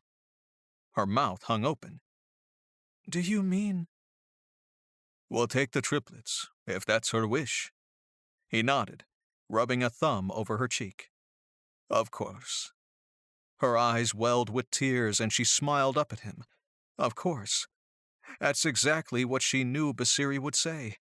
Because he was exactly that type of man. The type of man that she could love, and already did love. She squeezed his hand, not ready to confront these emotions. We should say goodbye to her. They walked toward grandmother's house, where Anna waited with a troubled look on her face. She'd been crying, tears stained her dusty cheeks. She urged them to go inside. Please, say goodbye. Juliette handed off Petra and went inside for the last time. Grandmother rested peacefully on the bed with a small smile on her face. Juliette kneeled at the bedside, taking grandmother's hand in hers. It felt cold, strangely cold. She squeezed it, looking for a reaction. There was none. Realization streaked through her. She turned to Basri for confirmation. His worried eyes told her that he thought the same thing. She's gone, Juliette said, meaning it more as a question than a statement. Basri nodded, his eyes welling with tears. Anna came in a moment later, kneeling beside Juliette, wrapping an arm around her waist. I found her like that this morning. She cried a little into her side. Juliette wrapped her arms around Anna, comforting her as best she could. The three of them mourned silently, staying for a long while at her bedside, until Petra began to whimper. I should get them ready, Juliette whispered, squeezing grandmother's hand one last time. Anna, the helicopter is coming to take us. I'll take the babies with us, like grandmother asked. They should be here in an hour. Anna nodded, her eyes rimmed red, looking like a sad 14-year-old instead of the mature adult she'd been forced to be while caring for these babies and guiding her and Basri. Sadness streaked through her. She couldn't leave Anna behind. Who was she kidding? You should come with us, Juliette blurted, her eyes wide as she waited for a reaction. Anna watched her with a trembling lip, and then nodded, wrapping her arms around her waist. Oh yes, please. Please, may I come with you? Anna's body shook as they hugged. Basri wrapped his arms around the two of them, kissing the tops of both their heads. It will be perfect if you join us, Anna, he said, his voice soft. You are the triplets' only living relative now. You can keep going to school, and you can help me help your village. She nodded, tears streaming down her cheeks. Yes, please, yes. Juliette grinned, wiping away spilled tears from Anna's face. Then it's settled. You'll come with us. Let's get everything ready. There were a lot of things to prepare, and a lot of goodbyes to be said. The next morning, Basri and Juliette, +4, landed at the helipad of Azhar States, where Safia and the household staff waited to greet them. On a helicopter ride from the village to the airport, and then on the plane to Lebanon, they had made a whirlwind of phone calls and updates. Between exhaustion and feedings and a quick airplane shower and more phone calls, Basri was simultaneously dead and also buzzing with anticipation. Once they dropped the triplets off, their first stop was Azhar Softworks, where he'd formally address the staff about his absence and the business's new direction. Safia hugged Basri so long and hard that he almost stopped breathing on the helipad. She beamed at him, slipping the tiny package that he'd requested into his hands. just as he'd instructed in Arabic on the phone during the ride back. She then hugged Juliette the same way, whispering something into her ear. She greeted each baby and Anna as though she were already their grandmother. On their way into the house, Basri noticed Juliette take a call, lagging behind as she spoke. Inside the house, Basri instructed the staff to get a room ready for the babies when Juliette came in, looking dour. Basri, we have an issue at the office. Her tone told him the personal assistant in her had clicked back into place. There's a meeting going on right now with the company that wants to buy you out. We have to get over there immediately. He sighed, running a hand through his hair. Fuck. They couldn't even wait until I was declared dead. He grabbed her hand, pulling her along with him. Back to the helipad, darling. He blew kisses to his mother on their way out. I'll be back soon. I've got to save the company. At Azure Softworks, Basri zigged and zagged through the neat hallways of the third floor, voice caught in his throat as he headed for the boardroom. Juliette's steps weren't far behind. The whole place looked like an immaculate monstrosity after their stay in the village, far too organized and polished to be real. And after the week they'd had in the mountains, maybe this whole place really was a mirage. Basri burst into the boardroom, where a flawlessly dressed man sat at the head of the table, exactly in his regular place. Anger shivered through him. The board members turned at the intrusion, gasping when they saw Basri. Basri, what are you doing here? We thought you'd quit. Basri strode to the empty seat at the table, sitting down with a sigh. No, I didn't quit. But rather, we were stranded. Our helicopter crashed on our trip to Georgia. We barely managed to escape alive. The words settled heavily over the table, exactly as he'd intended. He eyed the American CEO. He'd read up on the man and his company in the car on their way over from the estate, and he knew just how to get to him. Basri narrowed his eyes as he felt the next words click into place. Yet the trip was very productive. I have decided that we will not be selling Azure Softworks. However, I would like to formally invite your company to partner with mine in a project that is guaranteed to make us both a great deal of money and change the world for the better. The CEO, Mark Jessamine, blinked at Basri, like maybe he couldn't decide if this was a joke or not. He opened his mouth to respond, his neatly styled blonde hair at odds with the flush of color in his neck. I'm listening. Basri smiled. Excellent. As should all the board members. He cast a serious look around the table, finding a few of the board members avoiding his gaze. They were probably the ones pushing for this meeting, the ones he'd have to deal with down the road. He stood, the jittery feeling in his belly demanding movement, and he slowly walked around the table as he spoke. I have two initiatives. The first one is a software suite primarily designed to help people explore wilderness regions more safely. The crowdsourced mapping technology will take advantage of thousands of users around the globe and will make search and rescue missions much easier. He cast a meaningful glance to Juliette, who grinned like a proud mama. The second initiative will be to invest heavily in communication technologies in the most remote regions of the world. This will be a humanitarian venture, not driven by profit.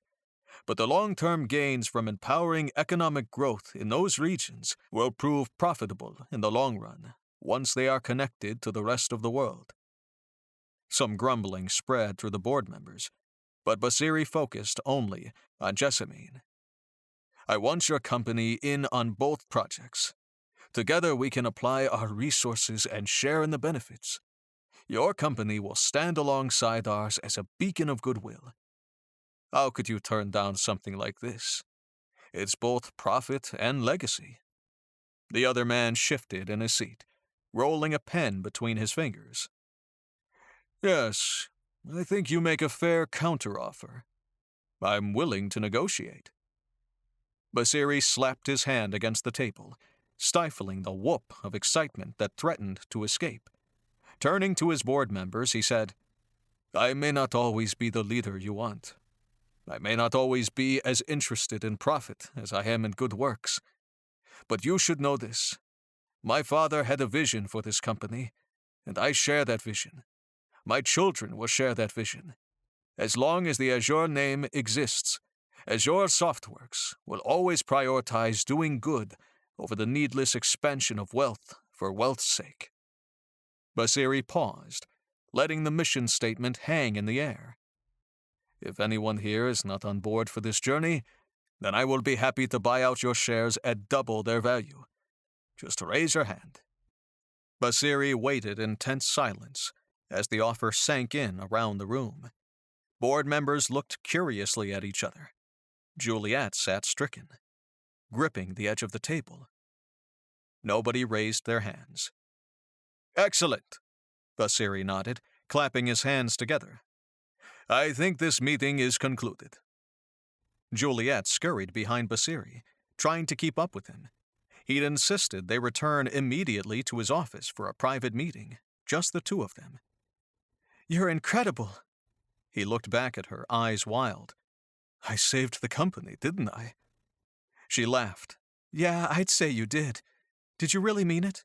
You'd buy them out at double? What if they'd accepted?" Basiri paused in the hallway, turning to look at her. He grabbed her hands, which made her nervous. They'd never done this at work. They'd never even done this outside of Georgia. What were the rules now? "Money is worthless in the end. It's just a tool. My father understood that. And I'll never forget it." Juliette smiled up at him, her uncertainty weighing heavily inside her. "Well, I guess you better get around to have kids someday, so you can pass those values on." Basiri creased a brow, which made her stomach plummet to her toes. Shit. She hadn't meant to bring this up. Not now. Not like this. Once the dust settled, maybe. But here, in front of cubicles and prying eyes and listening ears, this wasn't the place to have the conversation. Basiri cupped her face in his hands, pressing a kiss to her lips. She inhaled sharply, covering his hands with hers, making a small noise of surprise as they kissed. When they parted, Juliette noticed some employees watching over his shoulder, but she couldn't force herself to care. "I already have 3 children," Basiri said, his voice coming out soft. "And if you'll have me, I just might have a wife as well." He dropped to one knee, which forced a gasp out of her. "Are you fucking serious?" She clamped a hand over her mouth. She hadn't meant to swear so loudly. Basiri looked up at her, eyes glittering with mischief, while he opened a ring box. "Oh, Jesus!" Tears sprang to her eyes as she beheld the wantonly gorgeous ring, something old and heirloom and probably expensive as hell. "Are you seriously serious? Have you been carrying that with you since we left or something?"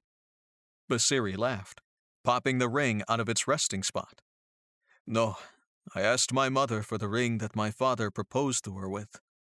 He admired it a moment, then looked up at her, his dark eyes brimming with tenderness. "Juliette, you are the perfect partner for me, a partner that gives me the structure that I lack.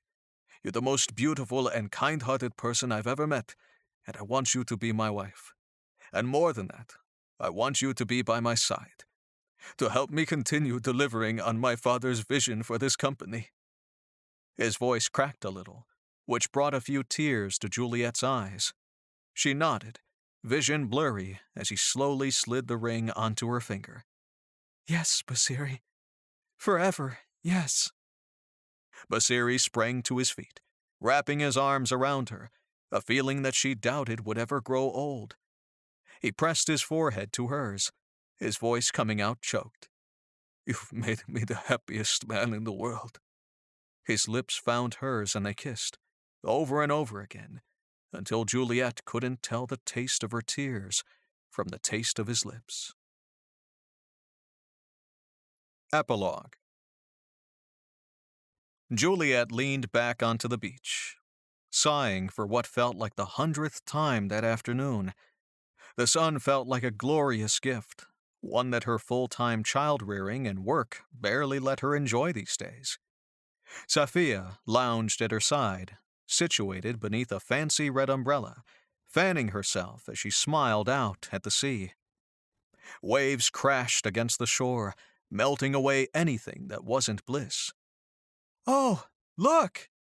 Juliette pointed out over the sand, where Basri cautiously herded the triplets as they toddled around. They'd only recently started to walk, and most days Juliette lived with her heart in her throat, anxious about where they'd end up if she looked away for even a second. Anna was on a trip with school friends, and Juliette missed her sorely. Safia laughed. Look at him. He's loving it. They all are. Juliette grinned as Petra toppled, followed by Katya. Basri rolled onto the sand, letting the 3 toddlers climb over him, kissing their faces every chance he could. He's such a great father to them.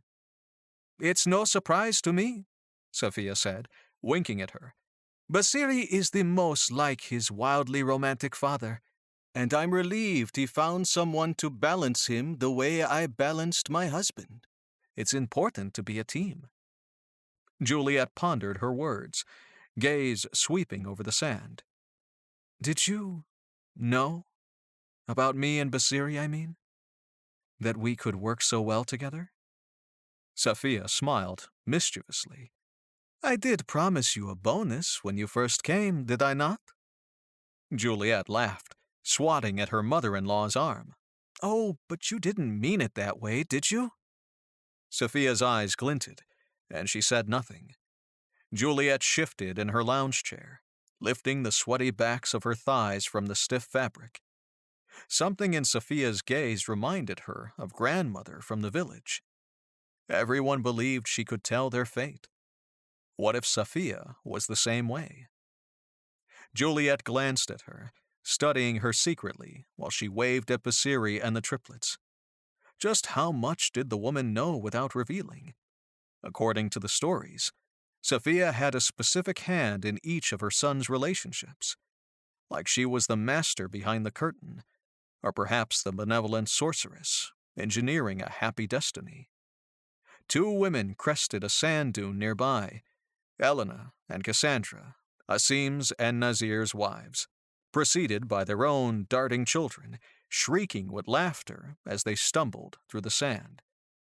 A moment later, Asim and Nasir appeared as well, and the brothers headed toward Basri, who had attracted all the Azhar kin like a magnet.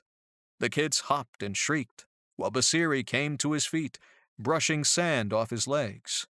Once Nasir and Asim arrived, the 3 brothers clapped each other on the back, which turned into friendly shoves, and then a full-out wrestling match on the shore. Elena settled into her lounge chair next to Juliette, lifting her sunglasses to double-check the scene. Wow, I've never seen Asim wrestle before. Cassandra plopped onto a beach towel, grimacing as she watched the kids and applied sunscreen to her shoulders. I hope the twins don't get any ideas, seeing Daddy wrestle with his brothers. They've been on a rampage lately. Juliette snickered. Whatever the twins pick up, I'm sure the triplets will be more than happy to emulate. She glanced over at Safia, who watched her boys with misty eyes. Tears pressed against the back of her throat, and she took a moment to relish this lovely day, this lovely family that she was so lucky to call her own. Maybe someday she'd be on a beach in her 60s, looking out fondly as the triplets wrestled, their own spawn fresh and young beside them. I suppose my sons will never truly grow up, Safia finally said. It's a good thing they all married such good women. Elena, Cassandra, and Juliette shared grins. Yes, this was just another part of her family now, and she couldn't have gotten luckier. I know all my boys will be taken care of, Safia said, her voice sounding softer, more contemplative. Until death do us part, Juliette added. We're the Azhars, Elena said. We take care of each other. Forever, Cassandra said. Sophia smiled over at them, that special glint returning to her eyes.